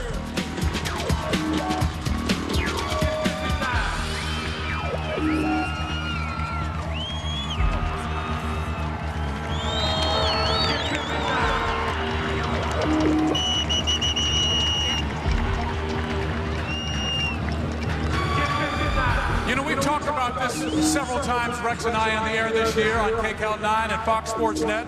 We talked about the significant moments of the season. Certainly, the most dramatic ones were during the playoffs in the World Series, the Troy Gloss home runs, the Tim Salmon home runs, the Scott Spezio home runs. But when you go back during the season, I remember a time where Rex and I were handed a memo from Kevin Ulick, our great vice president. And on that memo it said, we want you to tell our fans on July 19th to wear red. To wear red, and we're going to give out 25,000 Thundersticks. And we had been beaten up the last 2 years by a team called the Seattle Mariners. They had clubbed us around. Well, they came into our ballpark, and all of y'all were dressed in red, and you were making noise.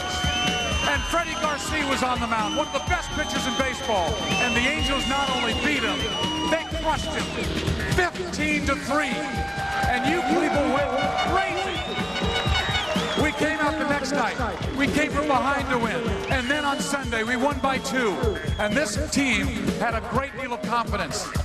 And I think part of the confidence came from the fact that they hear that roar every single night, Hud. And what does that feel like when you step to the plate? You are a player.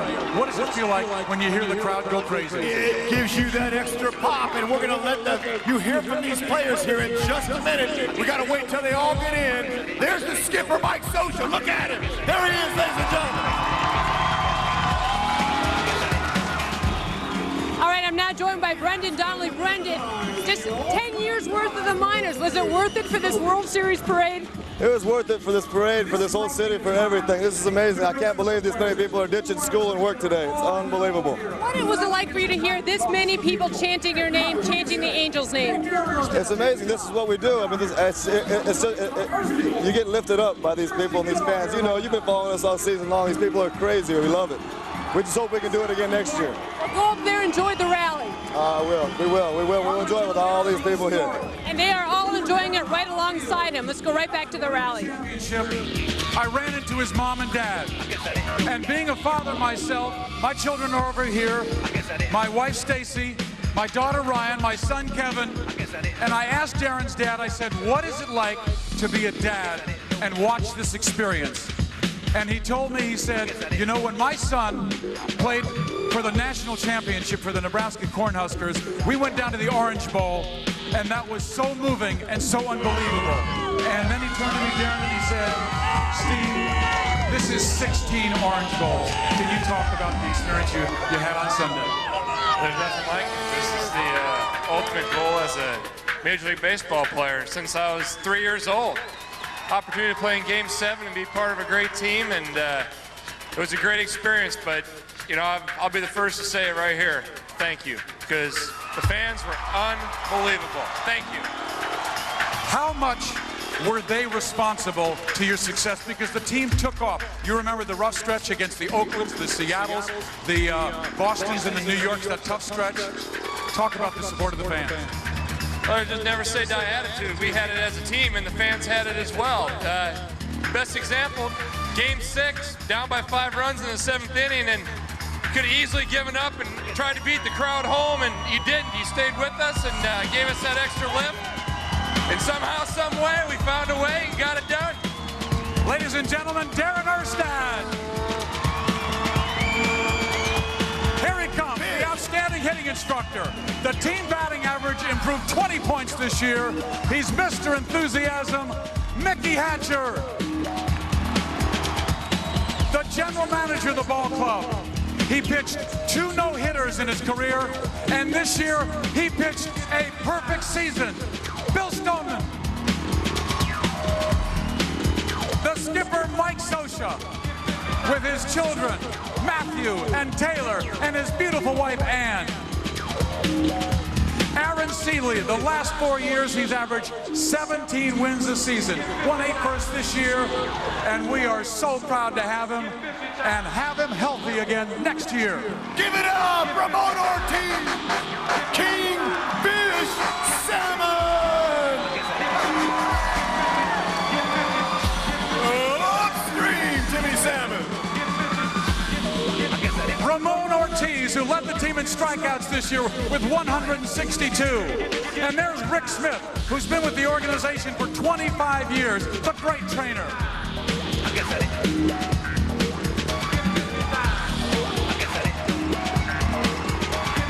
The guy on the front of the truck, we acquired him on July 31st from the Milwaukee Brewers. He gave us depth, he gave us speed, he gave us great outfield play. We saw that wonderful arm from right field, Alex Ochoa. Jose Molina's in the house. There he is, ladies and gentlemen. Kenny Higdon, our great equipment manager, has been with the organization 10 years. In the house. Joe Madden, the bench coach, is there, Joe. We are so proud of Joe Madden. Here's a guy, 28 years with the Angels organization. As a player, as a minor league coach, as a major league interim manager. Stand up, brother. This is the great Joe Madden. All right, we got to hear from one of the best and finest catchers in the land today. He's a world champion, Benji Molina.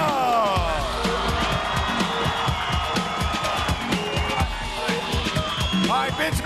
Tell me, this is the first time ever we're in history here that we got an opportunity for a ticker tape. Tell us about the last hour. What's it been like for you? It's been great. It's been exciting. It's something that you only can dream of. There's no thinking about this before. All I can say is this is the greatest day of my life right here.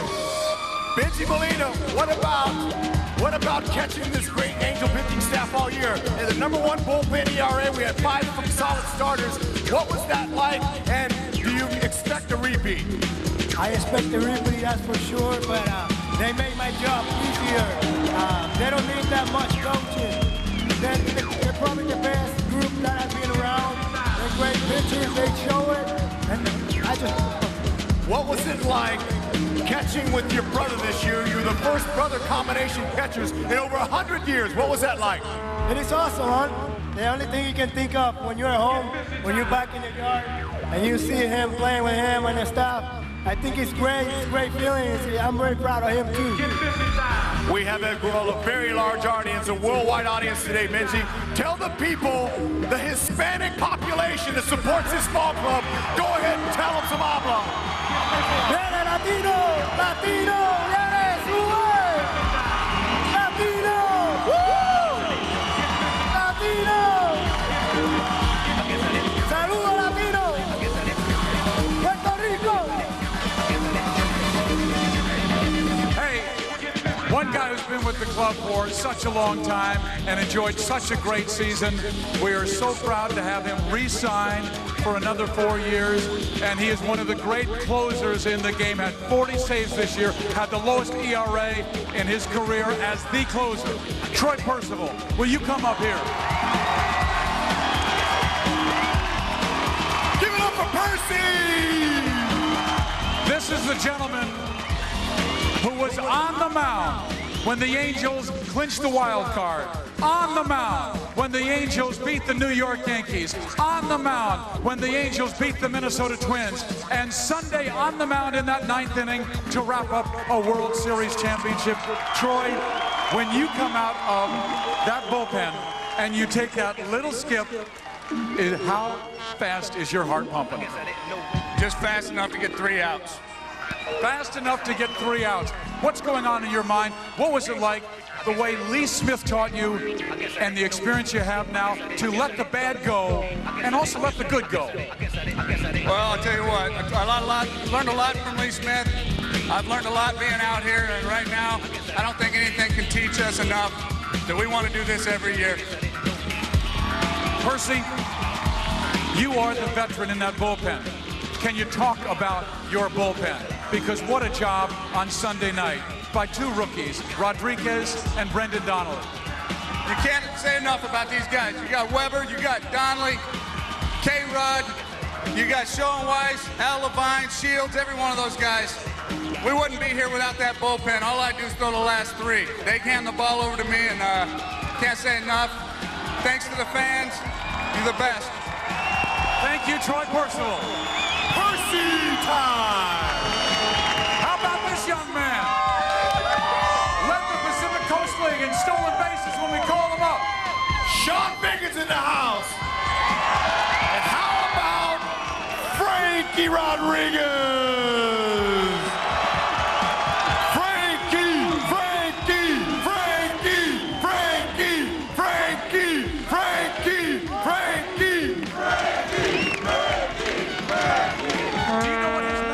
This year, number 57, who's standing up on that fire engine, his numbers were an incredible 105 innings pitched in the minor leagues, the big leagues, and the playoffs. And in those 105 innings, he struck out 161 batters, 28 in 16 innings in postseason. Here comes some more valuable rookies. John Lackey's in the house. Mickey Callaway. Scott Shields.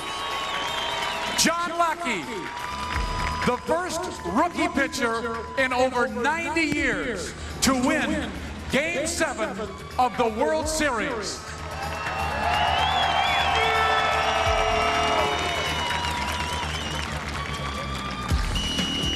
All right.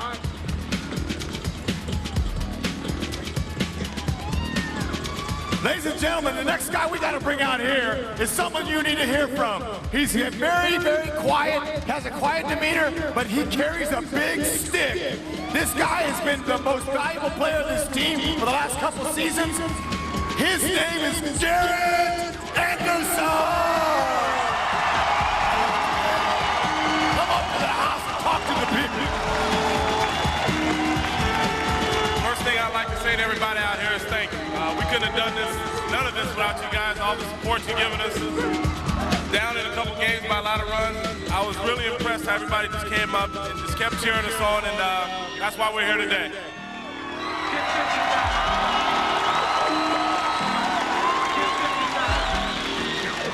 GA, talk about coming up with the bases loaded. That situation, seventh inning, seventh game of the World Series. What was that like to step in there and deliver? How'd you feel when you were standing on second base? You know me, Hud. I just got to keep it all cool. You know, I had this quiet demeanor by myself, and I know I did something good, but at that particular point, the game wasn't over. But until the game was over, I wasn't going to smile. Ladies and gentlemen, give it up for the Angels' most valuable player this season, Dick Enberg.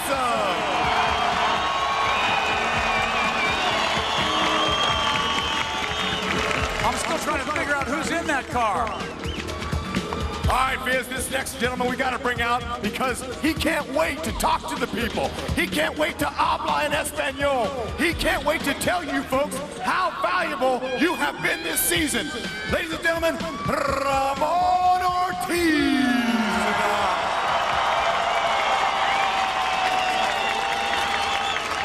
Sí, un saludo a toda nuestra fanaticada de aquí, de Los Ángeles, como de California. Un saludo especialmente para todos. Me siento muy bien, me siento orgulloso y espero que disfruten este triunfo entre todos, no solo de nosotros, sino de todos ustedes. Que Dios los bendiga. God bless America.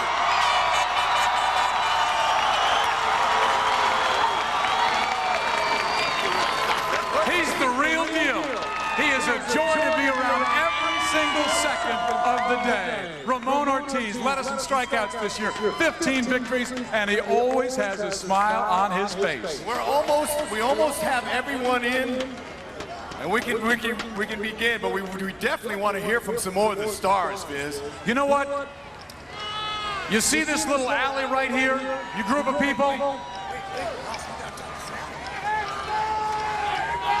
This little group right here, do you know what they're chanting? They're chanting Salmon. Tim Salmon right now is underneath. He's getting ready to come up. But this little group of people, Hud, do you know this little group right here? Well, sure. We could fit this whole group of people right here in the tiny town of Webster, Wisconsin. Webster, Wisconsin, in the house, Jared Washburn! 18 wins this year.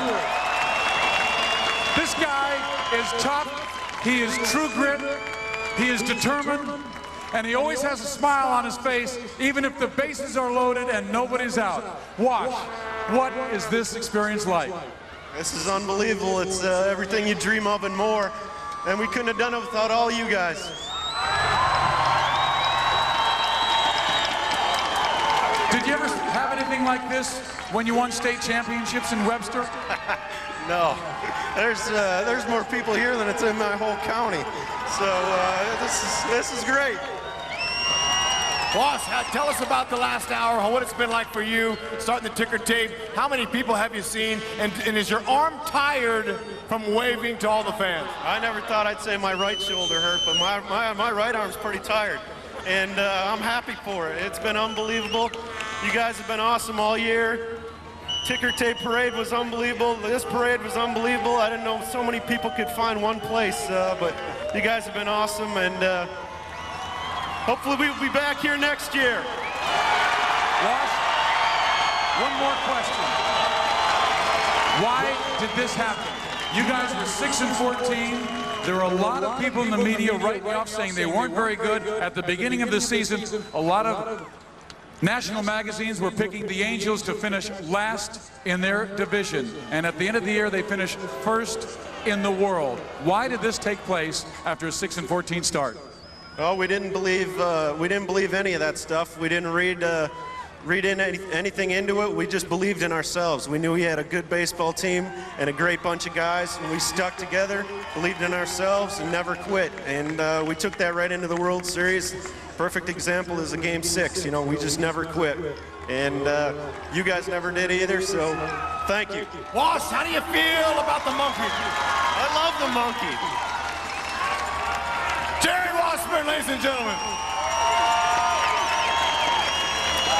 This next guy needs no introduction. Everyone knows him. You just simply call him King Fish. King Fish. King Fish. King Fish. King Fish. King Fish. Timmy Salmon, come on down and talk to the people. You gotta make him do it. He doesn't like to do it. You gotta make him do it. Upstream, Timmy Salmon. Tim, you want a question, don't you? I don't care, whatever. I want to know what the feeling was like. It was the greatest game I have ever seen. And it happened to take place on my daughter's birthday, her 16th birthday. We come here, and you hit a dramatic home run to win the game 11-10. When you knew it, when you touched it and knew it was going out, what were you feeling in your heart?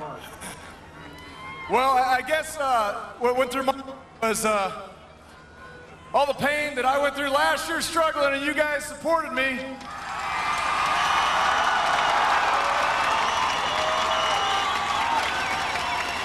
That moment right there made all well worth it, didn't it?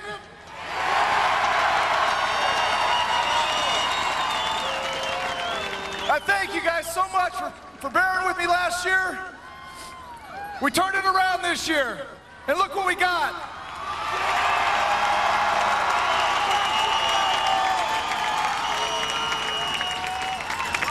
I've waited 10 years for something like this, but I know you guys have been waiting a lot longer. This is yours. We couldn't do it without you. Thank you. Ladies and gentlemen, the comeback player of the year in the American League this year, Tim Salmon.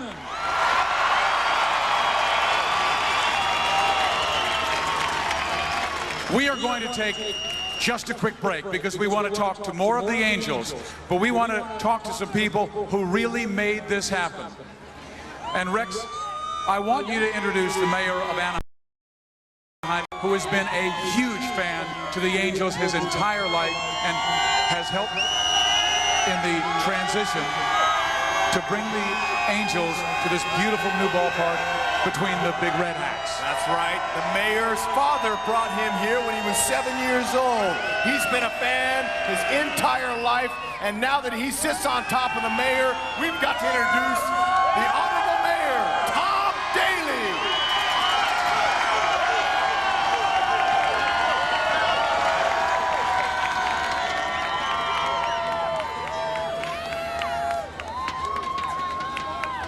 Thank you, Rex and Steve. What a wonderful day for Anaheim, for Orange County, and for Southern California. On behalf of all the families here in Anaheim and the whole region, I want to thank everyone involved with the Angels organization, and especially the 25 ball players who made it happen. Thank you, thank you, thank you.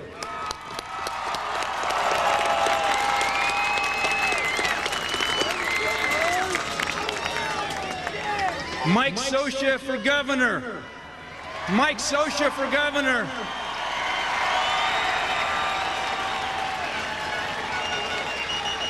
Before the World Series started, the mayor of San Francisco and I made a little friendly wager. And he told me I'd be wearing a fedora after this World Series. I've got news for the mayor of San Francisco. He's going to look real cute wearing this Gene Autry cowboy hat.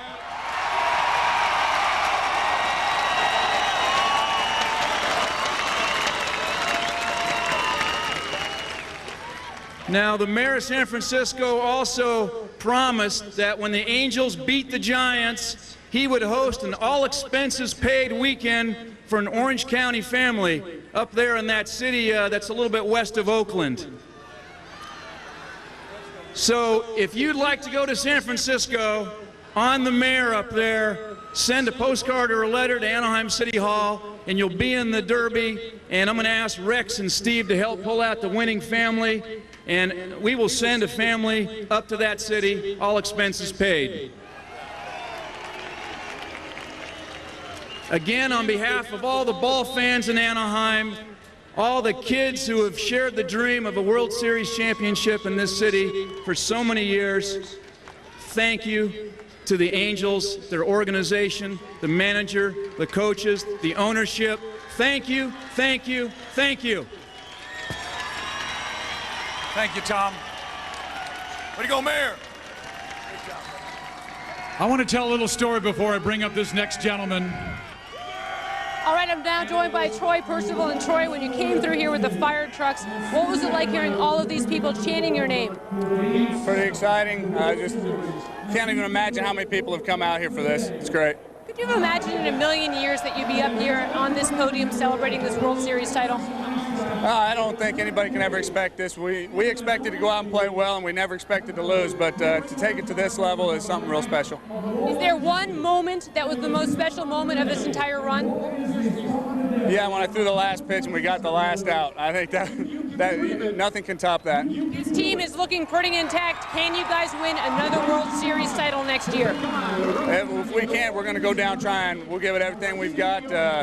Everything's got to fall into place, but it's happened this year, and we'll think about next year when it comes. All right, Troy, one thing's for sure, you always give it everything you've got. Thanks very much. Let's go back to the rally. This championship has certainly shown how a sports team could put a city on the map. So congratulations, Anaheim. Congratulations, Orange County. Congratulations, Southern California. This is reminiscent of the 1980 Winter Olympics in Lake Placid when the United States beat the Soviet Union in hockey. And ABC Al Michaels at the time said to the audience, "Do you believe in miracles?" Yes. So let me ask all of you, do you believe in miracles?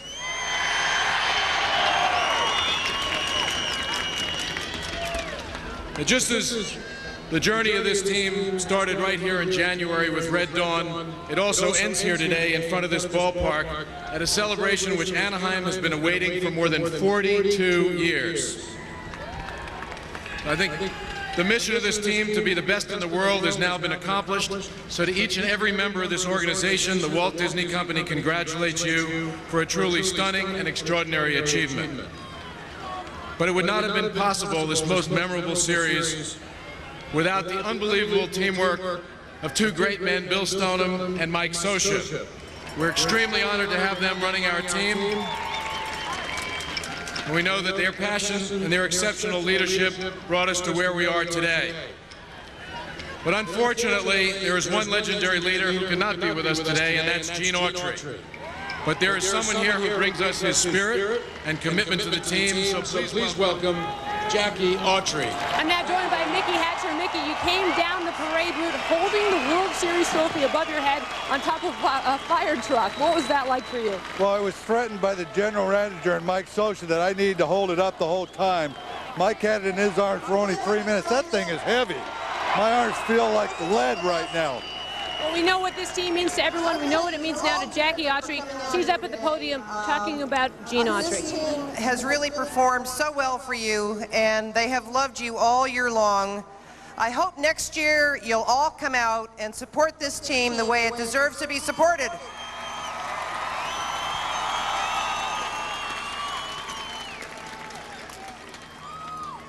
I love you all. My husband loved you so much. I'm sorry we're not in the game of baseball anymore, but I'm still associated with it through my husband, obviously, and your love for him, and my position as Honorary American League President. So, again, I want to thank you very much. I saw a man standing out in the crowd, and I don't know who's going to introduce this man, so I'm going to ask him to come out here, because this is a man who is a friend of the Autrys and one of the best broadcasters the Angels ever had, Mr. Dick Enberg.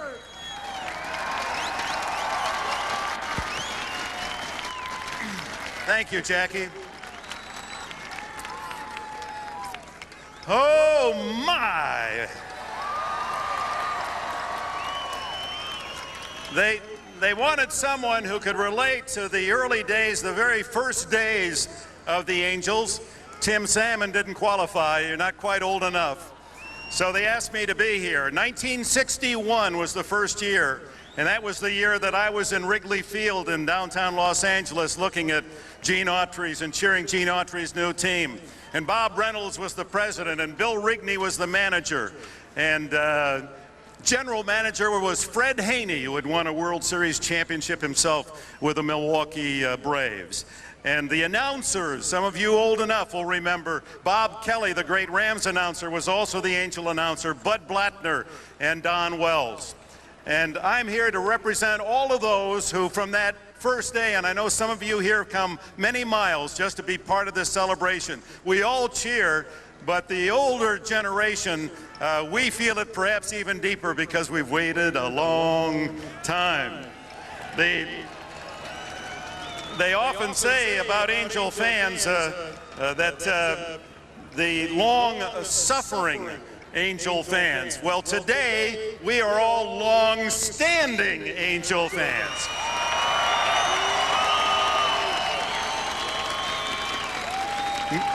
I'm here representing all of the players and managers, coaches, fans who love Mr. Autry, whose passion for this game of baseball was nonpareil. He was an owner that didn't talk about loving baseball. He was down in the clubhouse before every game trying to boost everyone associated with his team. And I think we all, even the broadcasters, tried to do even better than our abilities because we loved the Cowboy so much.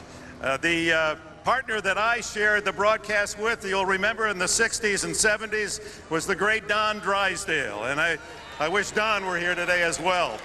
And we didn't have a lot of exciting years as you've enjoyed this season. Sometimes those Angels had a penchant for last place and got so comfortable from August on they just stayed there. And so we had a Nolan Ryan and a Frank Tanana, a Ryan and Tanana, and Tanana and Ryan, and 2 days of crying. But many of you here still stayed with the ball club and cheered for the Angels. I'm not saying that lineup didn't have a lot of batting power, but David Eckstein would have hit cleanup with some of those teams.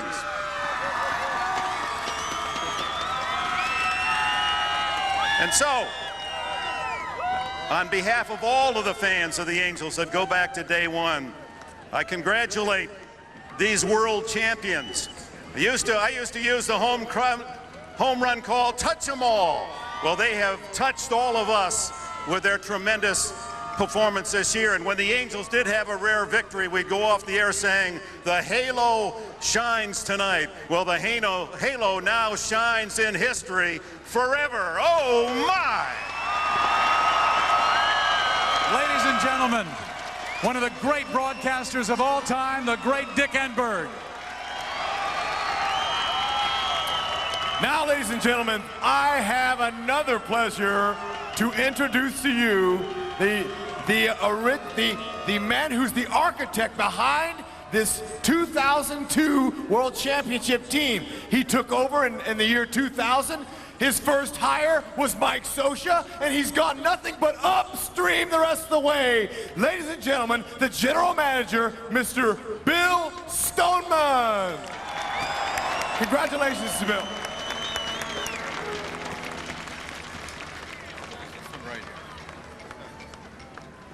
Ladies and gentlemen,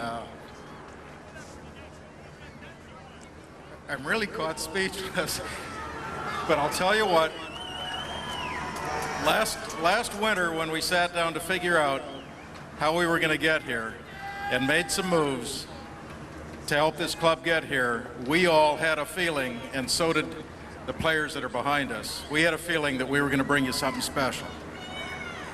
We had a great spring training, slipped a little at the start, had a great season, and you folks joined us, and you became so important to this club, and every one of these guys that tell you that, so important to our success. The spirit that you showed to get behind us and to see us all the way through to that 7th game of the World Series was really what brought us along. That was our edge, and we appreciate it. We thank you very much. Please enjoy it and join us next season as we take another run at it. Thank you.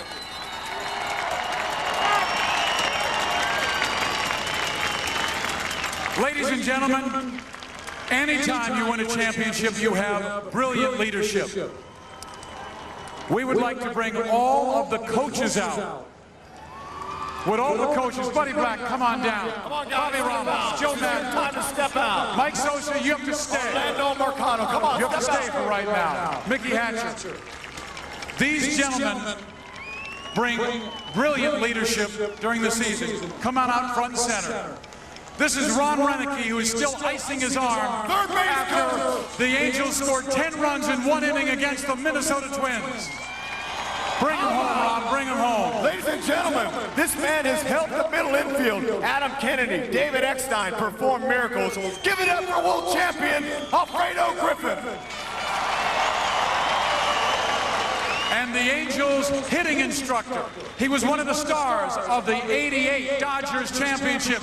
Mickey, very quickly, what has this experience been like compared to '88? Unbelievable. I'm telling you. I'll remember Game 6 more than I'll remember Kirk Gibson's home run. I'm telling you right now. The only team in the 98 years of the Fall Classic to rally from 5 runs down in the 7th inning to win an elimination game. HUD. And now, ladies and gentlemen, the brain trust behind Mike Sosa, the bench coach, who's very important in setting up strategies, matchups. The whole gambit belongs to this computer brain wizard, the architect that does the preparation work. Joe Madden, give it up! Oh, that's a little overboard. That's not exactly what I wrote. Really, thank you very much. I've been here for a while. This is an absolutely phenomenal experience for all of us. On behalf of the staff, the players, all of us right here, we want to say thank you and make sure you come on back again next year. We appreciate it. Thanks. I'm going to put these guys in a group because the Anaheim Angels this year had the #1 bullpen in the American League. And 2 of the guys who were down in that bullpen doing the great work were the bullpen coach, Bobby Ramos, and the guy who warmed him up beautifully, Orlando Mercado.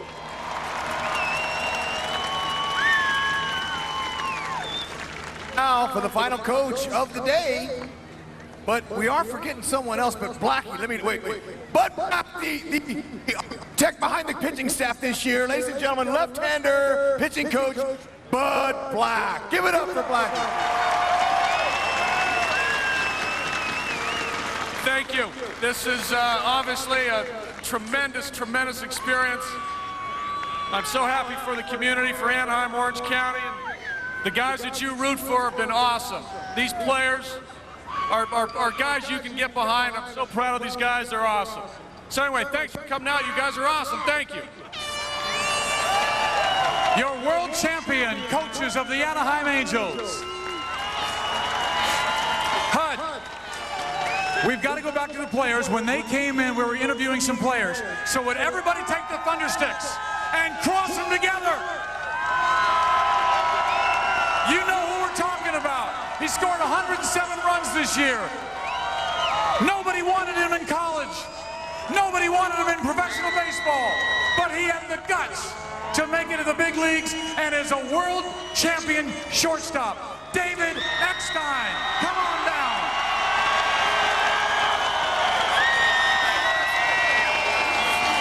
David, we had a wonderful rally called a Party at the Park.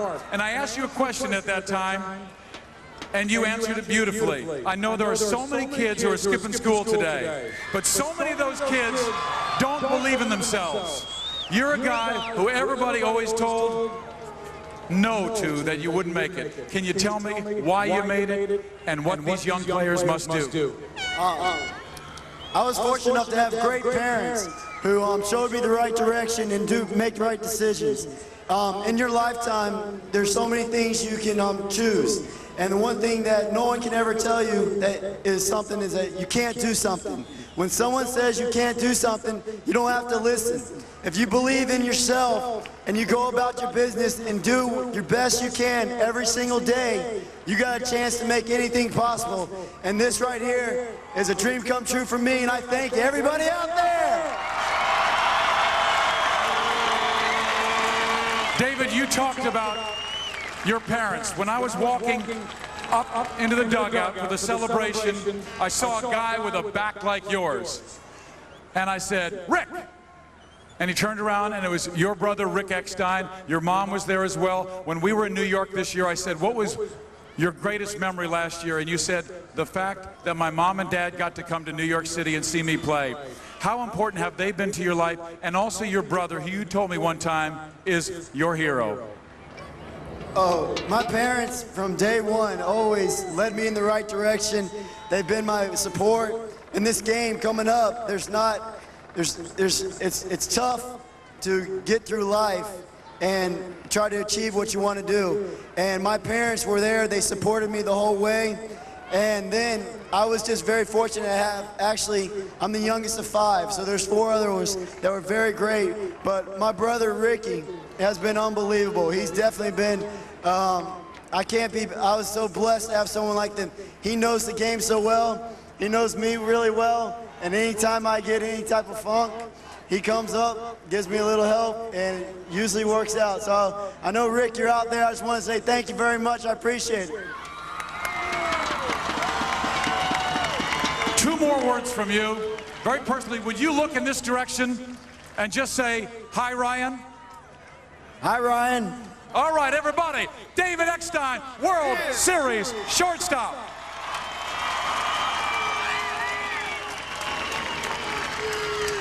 Eckstein, we'd love to hear from. We've got to talk to one of these guys in the bullpen. We got to talk to all of them. Why don't you guys all come out? Ladies and gentlemen, the #1 bullpen in the American League needs to step out in the house. Give it up for the bullpen. Come on down. Let's go. Tip your hat to the people. Frankie, come on, Frankie.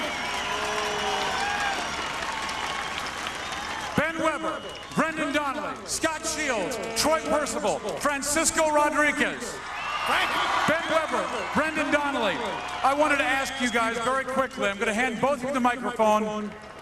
What has this been like for you? Because these guys are people who fought through the wars. Brendan Donnelly, he didn't even live in a house last year. He just carried his bags with him to go ballpark to ballpark. Ben Weber had to go to Taiwan to pitch to come back to the big leagues. What has this been like, the reward? You know, everybody keeps saying unbelievable, but it is. You know, it just goes to show you that you just never give up, like X said. If you believe you can do something, you can do it. And it all starts with that man down there, Troy Percival. Thank you, Ben. Thank you so much. Brendan, you can unpack your bags. You're a big leaguer and a world champion. What's it feel like? Well, today I don't want to say anything about myself. It's about 25 guys up here and the fans. Without you guys in Game 6, there's no Game 7. Thank you very much. It's not about me. Ladies and gentlemen, we must talk to the sizzling right arm of Frank Rodriguez.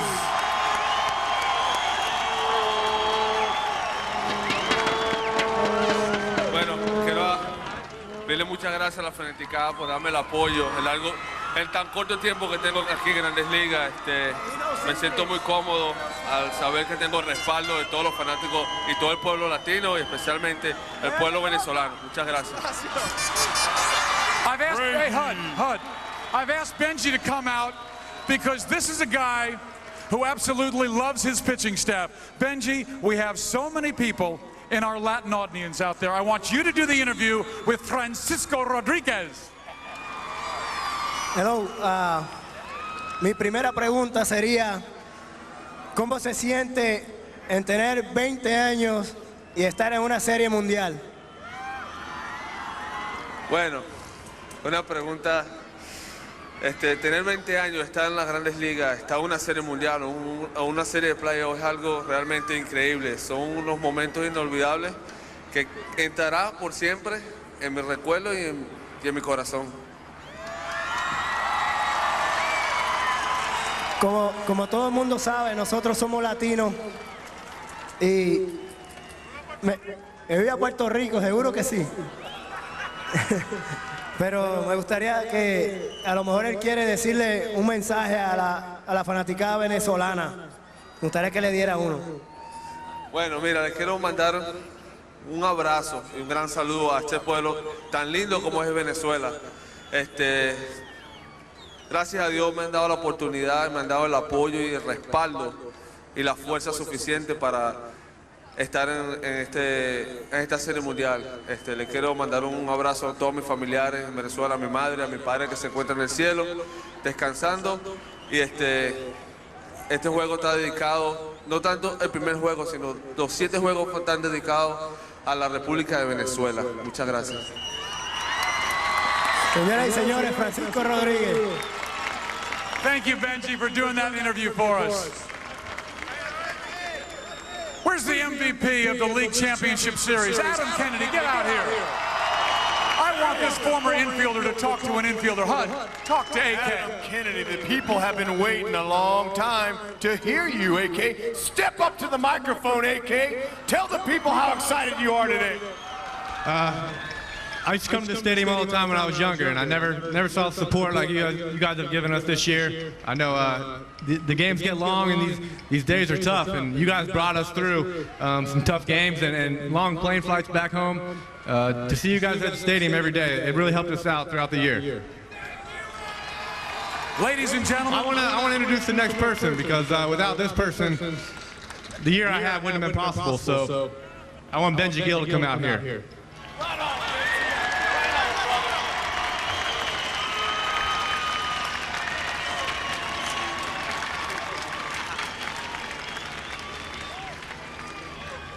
You know what? I'll tell you something. You guys are so fortunate, as am I, to be able to see this group. This is one of the most unbelievable teams I have ever seen in my life.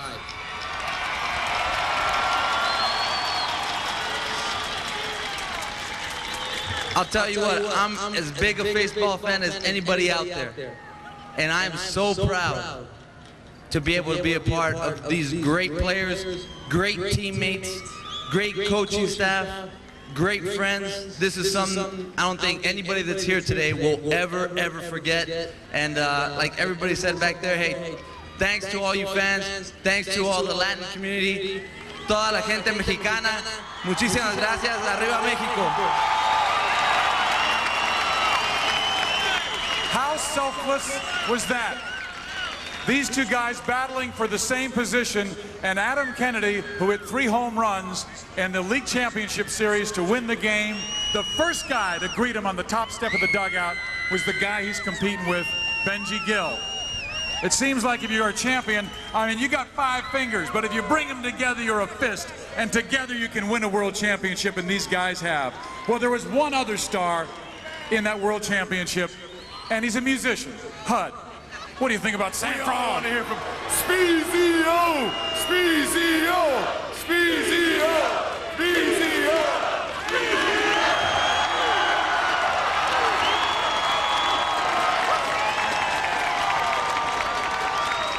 Wow.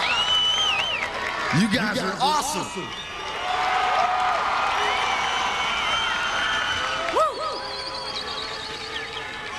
So I hear there's a lot of kids skipping school today. So you'd rather be here than in school? Well, you think you guys could come back next year for another one of these? All right. Well, we'll have a little lesson right here today, a little spelling lesson. R-E-P-E-A-T. Let's get a little chant going. Repeat, repeat, repeat, repeat. Yeah!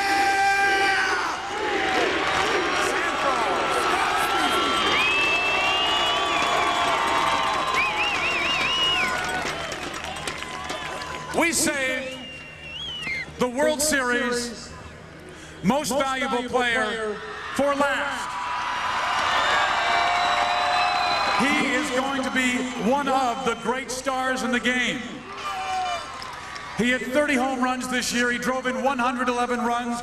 But more importantly, he came up with some of the most dramatic and important hits in the American League Division Series, the American League Championship Series, and of course, Game 6 of the World Series. The Angels down by 1, 2 on, a double to the gap. Let's bring on third baseman, Troy Glaus.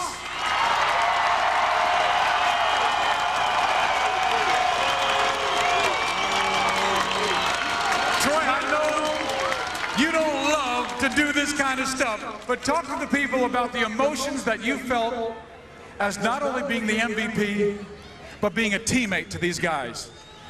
Well, I mean, it was a wonderful feeling, obviously, you know, the personal accolades, but, you know, this team, we play 25 guys all the time, and, you know, I wish I could cut that trophy up into 25 pieces and give everybody a piece. I mean, because no one person carried us all year long, and no one person carried us through the playoffs. And, you know, it was a complete team effort, and you know, we play for this trophy right here. And it was an unbelievable run. We thank you very much. Anytime a team wins a championship, ABC and the Disney Company come together and put together a wonderful commercial. When you wish upon a star. And in the past, they've had superstars like Joe Montana and Phil Simms and others. They were individuals. They went on the field to get the individual stars, and they could not break them up. They refused to do it alone. They did it as a team. Troy, why was this team able to come together after a 6-14 start? Why did you guys believe in each other from day one? Well, I think we knew at that point that you know, there was still a whole lot of season left. You know, we were obviously disappointed in our start, but we were confident enough in ourselves that if we start playing better, we could put it together and go on a run and get right back in it. And you know, right shortly after that, I think we went on like 21 out of 24, something like that, and got us right back in the game, right back in the division, and we just carried it up all year. These are memories that when you're old and gray and wrinkled, and your grandchildren are on your knee, you can tell them about this year, can't you? Absolutely. I mean, this is, I mean, you couldn't draw it up much better. You know, like I said, 25 guys playing as one unit, everybody knowing what they're supposed to do. I don't think you could draw it up any better than what happened this year. Ladies and gentlemen, the most valuable player of the World Series in 2002, Troy Glaus. MVP, MVP, MVP.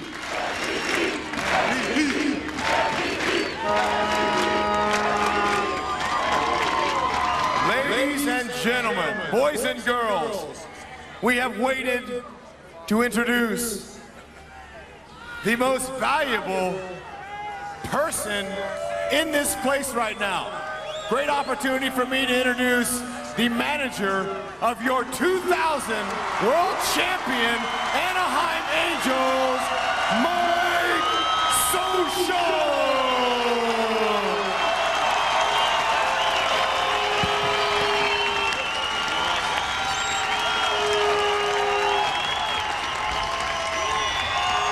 Thank you, guys. I just have a couple quick things to say here because it's your day and it's these players' day. It's been incredible. I can only tell you what a privilege it's been for me to watch what has been the toughest, most passionate bunch of guys I've ever been around play the game of baseball. I've had the fortune of being on other championship teams, other championship situations. These guys behind you, the guys that left their blood, sweat, and tears on the field right behind us, are the best group of baseball players I've ever been around.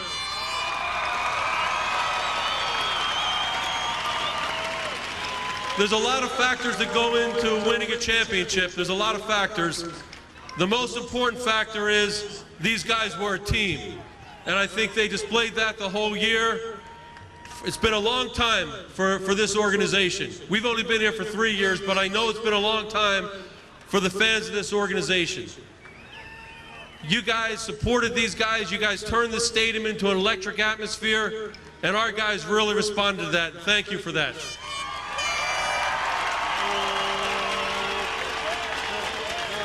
And for all the Angel fans that have been here from the beginning, from the conception of this franchise, To all the angels we had above helping us, this championship's for you guys. Enjoy it for the whole winter till next year. God bless you.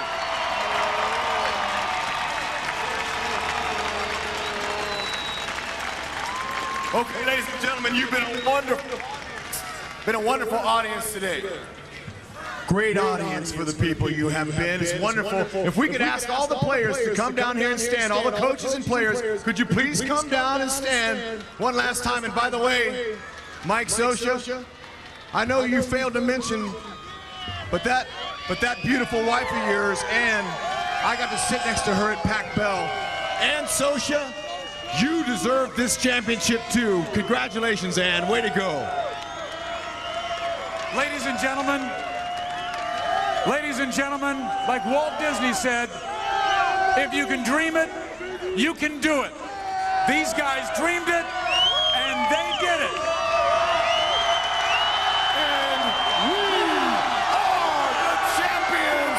They are, ladies and gentlemen, the champions. I've taken my bows in my curtain calls. You brought me fame and fortune and everything that goes with it. I thank you all, but it's been no bed of roses, no pleasure cruise. I consider it a challenge before the whole human race, and I ain't gonna lose.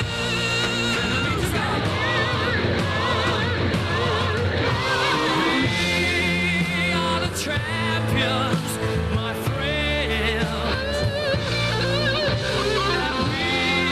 Keep on fighting till the end. We are the champions. We are the champions. No time for losers. Yes, we are the champions of the world. The champions, my friends. And we'll keep on fighting till the end. We are the champions. We are the champions. No time for losers. Yes,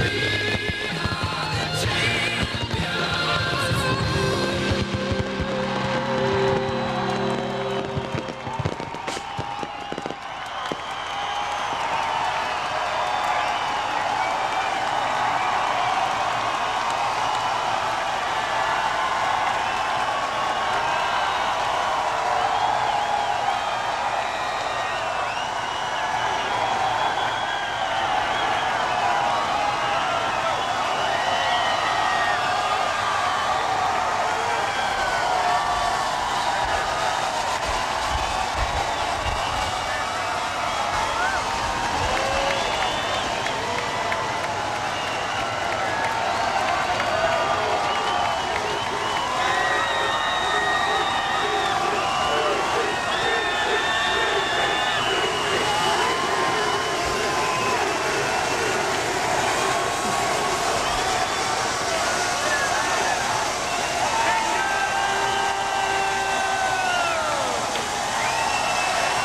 Well, there you have it. The Red October celebration, 42 years in the making. And I know all of you in Southern California that have followed the Angels either just this year or since the start are relishing, reveling, enjoying, a lot of emotion sweeping through a lot of us today. And we heard from just about all of the Angels, many in the organization. And we certainly hope you enjoyed our presentation and this celebration. It's not over yet, but awash in this sea of red and white, it's the world champion, 2002 Anaheim Angels. Billy Mack, I'll tell you what, it's as, if you don't can't be touched by the emotions that's from this crowd, from the players, just for so long to try to achieve this goal and to sit here today and to experience this. I can't even explain. As a former player here, I just feel like I'm really touched with the emotions that have gone on today, just to feel the energy of these people and to know how long they've tried to achieve this. And, we couldn't have done it without you. What a great day. Yeah, a proud day for Southern California sports fans. A crowd of over 100,000 in the parking lot here at Edison International Field of Anaheim. And once again, this community, Southern California, celebrating an athletic world championship. This one, the Anaheim Angels, the champions of baseball. Right now, down to Barry LeBrock with the skipper, Mike Scioscia. All right, guys, not only Mike Scioscia, but a whole bunch of streamers and other celebratory items. And Skip, you had a few days to think about it, and has it sunk in yet? And what are your thoughts and feelings? It's starting to sink in. I think, today when we came here, you start to realize, it's for real. What a great feeling. These guys are the best group of guys I've seen on a team, and they deserve to win. They earned it, and I'm glad they're getting their due. The other night on the field, you were asked if it's better as a player, as a manager. You didn't hesitate. You said definitely as a player. But as a manager, there have to be things that stand out a little bit more. In that vein, what are your thoughts? This feels great. It feels great. I'm not going to argue that. But it definitely feels better when you're playing this game. When you achieve something playing this game, it's the ultimate. I know that's what these guys are experiencing. That's what they're going to keep their whole lives. You've been very calm throughout this whole postseason, throughout the whole season, obviously. This crowd out here today and your ride through the town on the fire trucks, your thoughts about the love and the emotion and the whole turnout of this crowd. It seems like not only a Edison Field Anaheim Angel victory, but maybe a whole city, a whole state, at least south of San Francisco victory. It is. I think, Angel fans have always been there. They haven't had this success in 40 years. They've had a lot of great players play in this organization. They followed them, and in their barbecues in the summer, wherever it was, listening to Angel games. This is their chance to enjoy it. And for 41 years to be able to put a World Championship banner up there is going to feel great. It's for these fans. It's for everyone that supported this club. They can enjoy it this winter, and hopefully they're going to bond with this team and stick with them. All right, thanks. A big congratulations to you. Thank you. All right, that is Mike Scioscia, the skipper. Now let's throw it over to Susie Schuster with Tim Salmon. All right, Barry, thank you very much. You've held this trophy an awful lot lately. Yes, I have. How was it holding it today in front of 400,000 people? You know what? It's awesome. I wish they could hold it because it's theirs too. I mean, everybody in Orange County, Anaheim, been waiting a long time for this, and I tell you what, I'm getting the most out of it, and I wish they could, I wish everybody could have a chance to touch this thing. The longest tenured Angel, the longest guy, active player to ever play without getting to a World Series.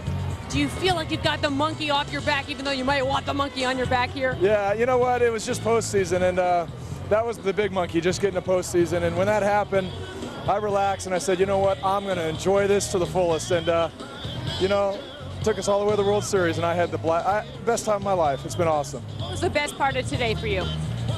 I think just the sea of red, all the fans out there. You imagine, what it might be like, but once again, it never came close to in reality. I mean, it was unbelievable to see that many people out there cheering us on, and just awesome. Back to back? Back to back. All right, you heard it here first, Billy Mack, back to back, says Tim Salmon. Thank you, Susie. Thank you, Barry. Thank you, Tim. Thank you, skipper Mike Scioscia. Back-to-back Tim Salmon, but I think Scott Spezio brought the R word out first. He said repeat and had the crowd chanting it. That's for next year. But right now, 2002 Angels World Champions. Take a break. When we come back, the celebration continues. Red October, Anaheim on Fox Sports Net. Thanks. Come back again. Here we go. Get the action going. About time you got a new TV. Thank you, gentlemen. Folding seats, loads of space. If you love it, Chrysler PT Cruisers got a way to hold it. It's not gonna fit. Oh.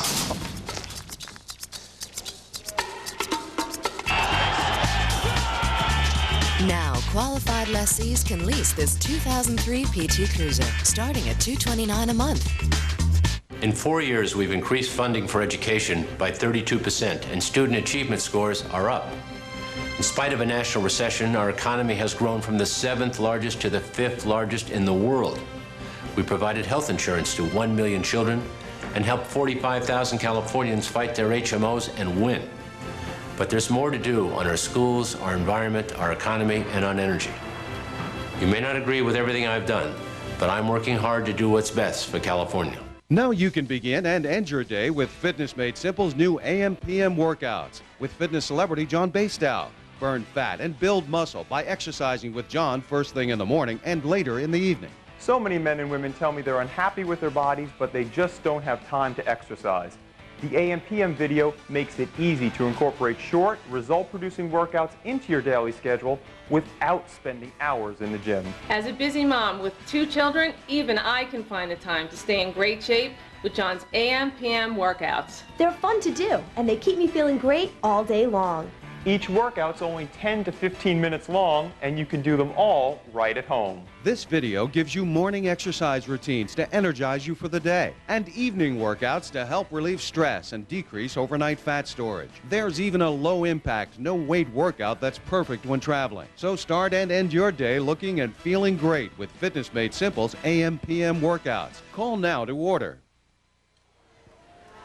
A very exuberant and well-behaved crowd here today at Edison International Field of Anaheim. The celebration will continue at Disney's California Adventure. If you can get over there, 3:30 on into the evening. There'll be plenty of festivities, and we welcome you back along with Mark Langston. I'm Bill McDonald. We certainly hope you've been enjoying this day. Congratulations to the City of Anaheim, the Walt Disney Company, and the Angels for putting on a great show, and so much has gone on throughout the course of this day, Mark. Well, Billy Mack, you've been part of a lot of celebrations before in the past. You've been part of the Lakers, but there's something absolutely that is so special about the first time. This is the first time that they've ever had an opportunity to do this here in Anaheim.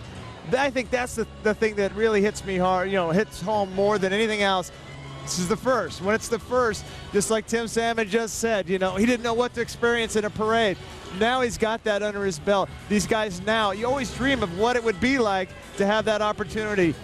Now you're able to see it transform and turn into a really unbelievably special day. A lot of people have asked, yes, this equals the aura of those Lakers celebrations in Los Angeles. Some interviews that we recorded a little bit earlier on during the rally. Barry LeBrock. All right, with David Eckstein right here. David, it's been a few days, had some time to think about it. Your thoughts and feelings right now?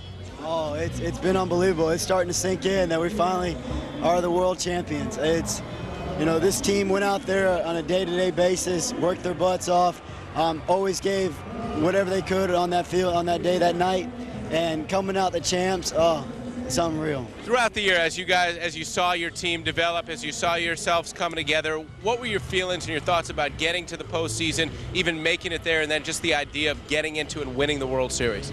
Of course, when you start in spring training, it's your goal to somehow find a way to win a championship.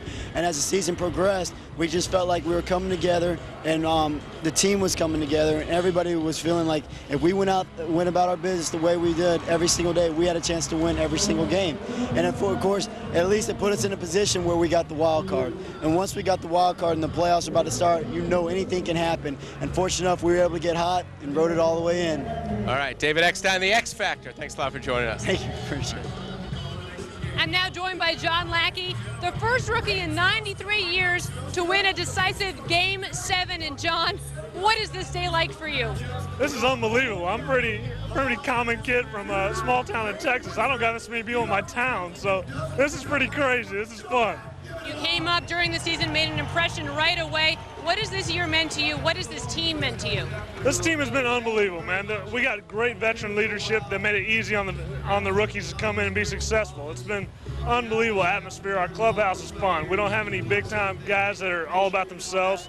We play for the team, and we got it done. This team drove in here on fire trucks, parting the Red Sea of fans. 400,000 people. What has this crowd meant to the team this year? They've been unbelievable. I mean, it's been a huge part of our success. We've been awesome at home during the postseason because of them. A lot of it is because of them. It's been so much fun to play at home, and it's been so loud at home. It's been fun. Back to back? Hey, we're going to make it run at it. We'll see. All right, John, thanks very much. All right, thank you. All right, risking life and limb up here, joined by Scott Spiezio. Scott, I know it's been a couple days. Has it sunk in yet, and what are you feeling? Oh, it's incredible. It probably hasn't sunk in yet, but this is just amazing. The crowd turnout here and all year, and the fans were unbelievable, and this is just an incredible experience. I know you guys have felt the love all year from the fans, but did you ever imagine a turnout this big today? No, I would have never thought. You know, 2 parades and just wall-to-wall people going crazy the whole time. And you know, Mike Scioscia just told me, he said he was with the Dodgers when they won, had some parades, but he's never felt the electricity that he's felt today. And just an amazing tribute to our fans. All right, we're about 20 feet above ground. Scott Spiezio, I'll send it back to you guys. Thank you, Barry. Thank you, Susie. Hazard pay for Barry LeBrock today as the crowd starts going into the afternoon here in Anaheim, smiling with a World Championship trophy owned by their Angels. More in a minute. A hurricane doesn't care. A tornado doesn't care. When it comes to your company's critical data, your internet service, or how long you'll be without a phone, Mother Nature simply doesn't care. But a lot of people do. Around 190,000 of them work for us. The customer, that's who we answer to. Infinite Service, SBC. Hey, I'm Dan from Del Taco, and this is our big competitor, Taco Bell. What's the difference? Well, besides them being much bigger, they don't have my 99-cent Ultimate Taco. It's a white corn shell filled with seasoned ground beef, lettuce, tomatoes, freshly grated cheddar cheese, and sour cream. And it's bigger than Taco Bell's Taco Supreme. You know, if this all goes well. Yep. There's my new office right there. At Cox Business Services, we deliver high-speed digital communications. Okay, I need it now. Local and long-distance telephone service, and lightning-fast internet. All backed by local customer support. Because at Cox, we know that when you communicate more efficiently, you operate more efficiently. And time is money. Cox Business Services. Voice, data, video. Now you see them, soon you won't. It's Volvo's 75th anniversary model year sell down.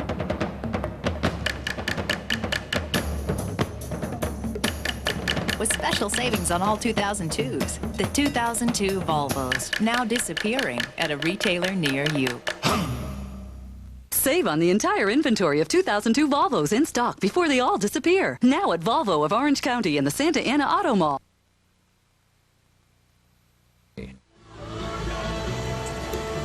This portion of the Red October celebration now complete, and the party moves on to Disney's California Adventure. We're back live on Fox Sports Net along with Mark Langston. I'm Bill McDonald. It has been a great day. Final thoughts, though, from everybody who has been here. First of all, Susie Schuster. All right, Billy, my final thought has to be this. As Garrett Anderson came off the stage, he flashed me the biggest grin I've ever seen. And when you get something like that out of Garrett Anderson, it really is special. You know, I've been with this team since the very beginning. For the last 3 years, ever since I've been out here in Southern California, every playoff game, every workout the whole way through. And the one thing I have to say about this group of guys, they are a bunch of gentlemen. And that's not something you hear that often about baseball players. This is a bunch of gentlemen, and they are very much appreciated. Barry LeBrock, what do you have for me?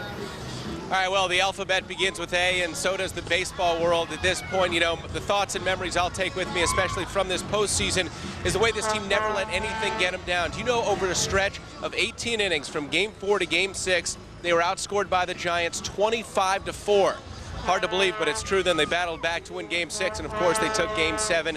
They're tough. They're a team in every sense of the word. They are resilient, and ultimately they are the champions of baseball. Billy Mack? Thank you, Barry, and thank you, Susie. Wonderful job today. We thank you. And Susie, by the way, go ahead, get some sleep. Final thought from you, Mark Langston. Well, absolutely. What a special moment for not only the players. I think this is the first time that they get the opportunity to really suck it up and absorb the atmosphere.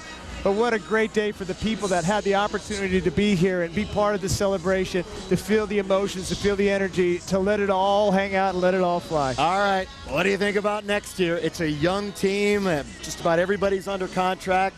they have a good shot again to repeat. I think the most important thing is for them is to stay healthy. They need their key guys to come back and be healthy next year. When you see Scott Spiezio come flying on top of the stage, that's the energy. I think they need to have that energy. They got Mike Scioscia. I like their chances. I like them to be back here. Hopefully we'll be back here, Billy, doing the same thing and then sucking it up like we did this year. Great job, Mark Langston. Again, as a lifelong fan, I was there in the 60s, in 79, in 82, in 86. I never thought this day would come, and I'm thrilled that it did. Congratulations to the entire organization, the 2002 Anaheim Angels, world champions. Yes, they did. They're back in the saddle again. Thanks to everybody who helped on our Red October celebration. We'll see you again in Tempe for spring training. Enjoy the off season. The Angels are the world champs. So long, everybody.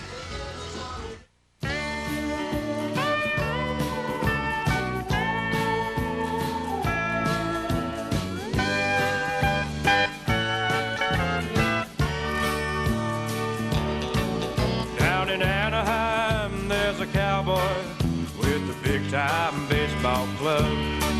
And it's a good time at the Big A, guaranteed for all. And there's a halo right above us when we all stand up and cheer. I feel sure the Angels will win it this year. And I'm proud to be a California Angel. Yes, I'm proud, sweet proud of my home team. Yes, I'm proud of where they come from, no matter how long it seems. I feel sure we're complete, Gene Autry's dream. Yes, I'm proud to be a California Angel. Yes, I'm proud, sweet proud of my home team.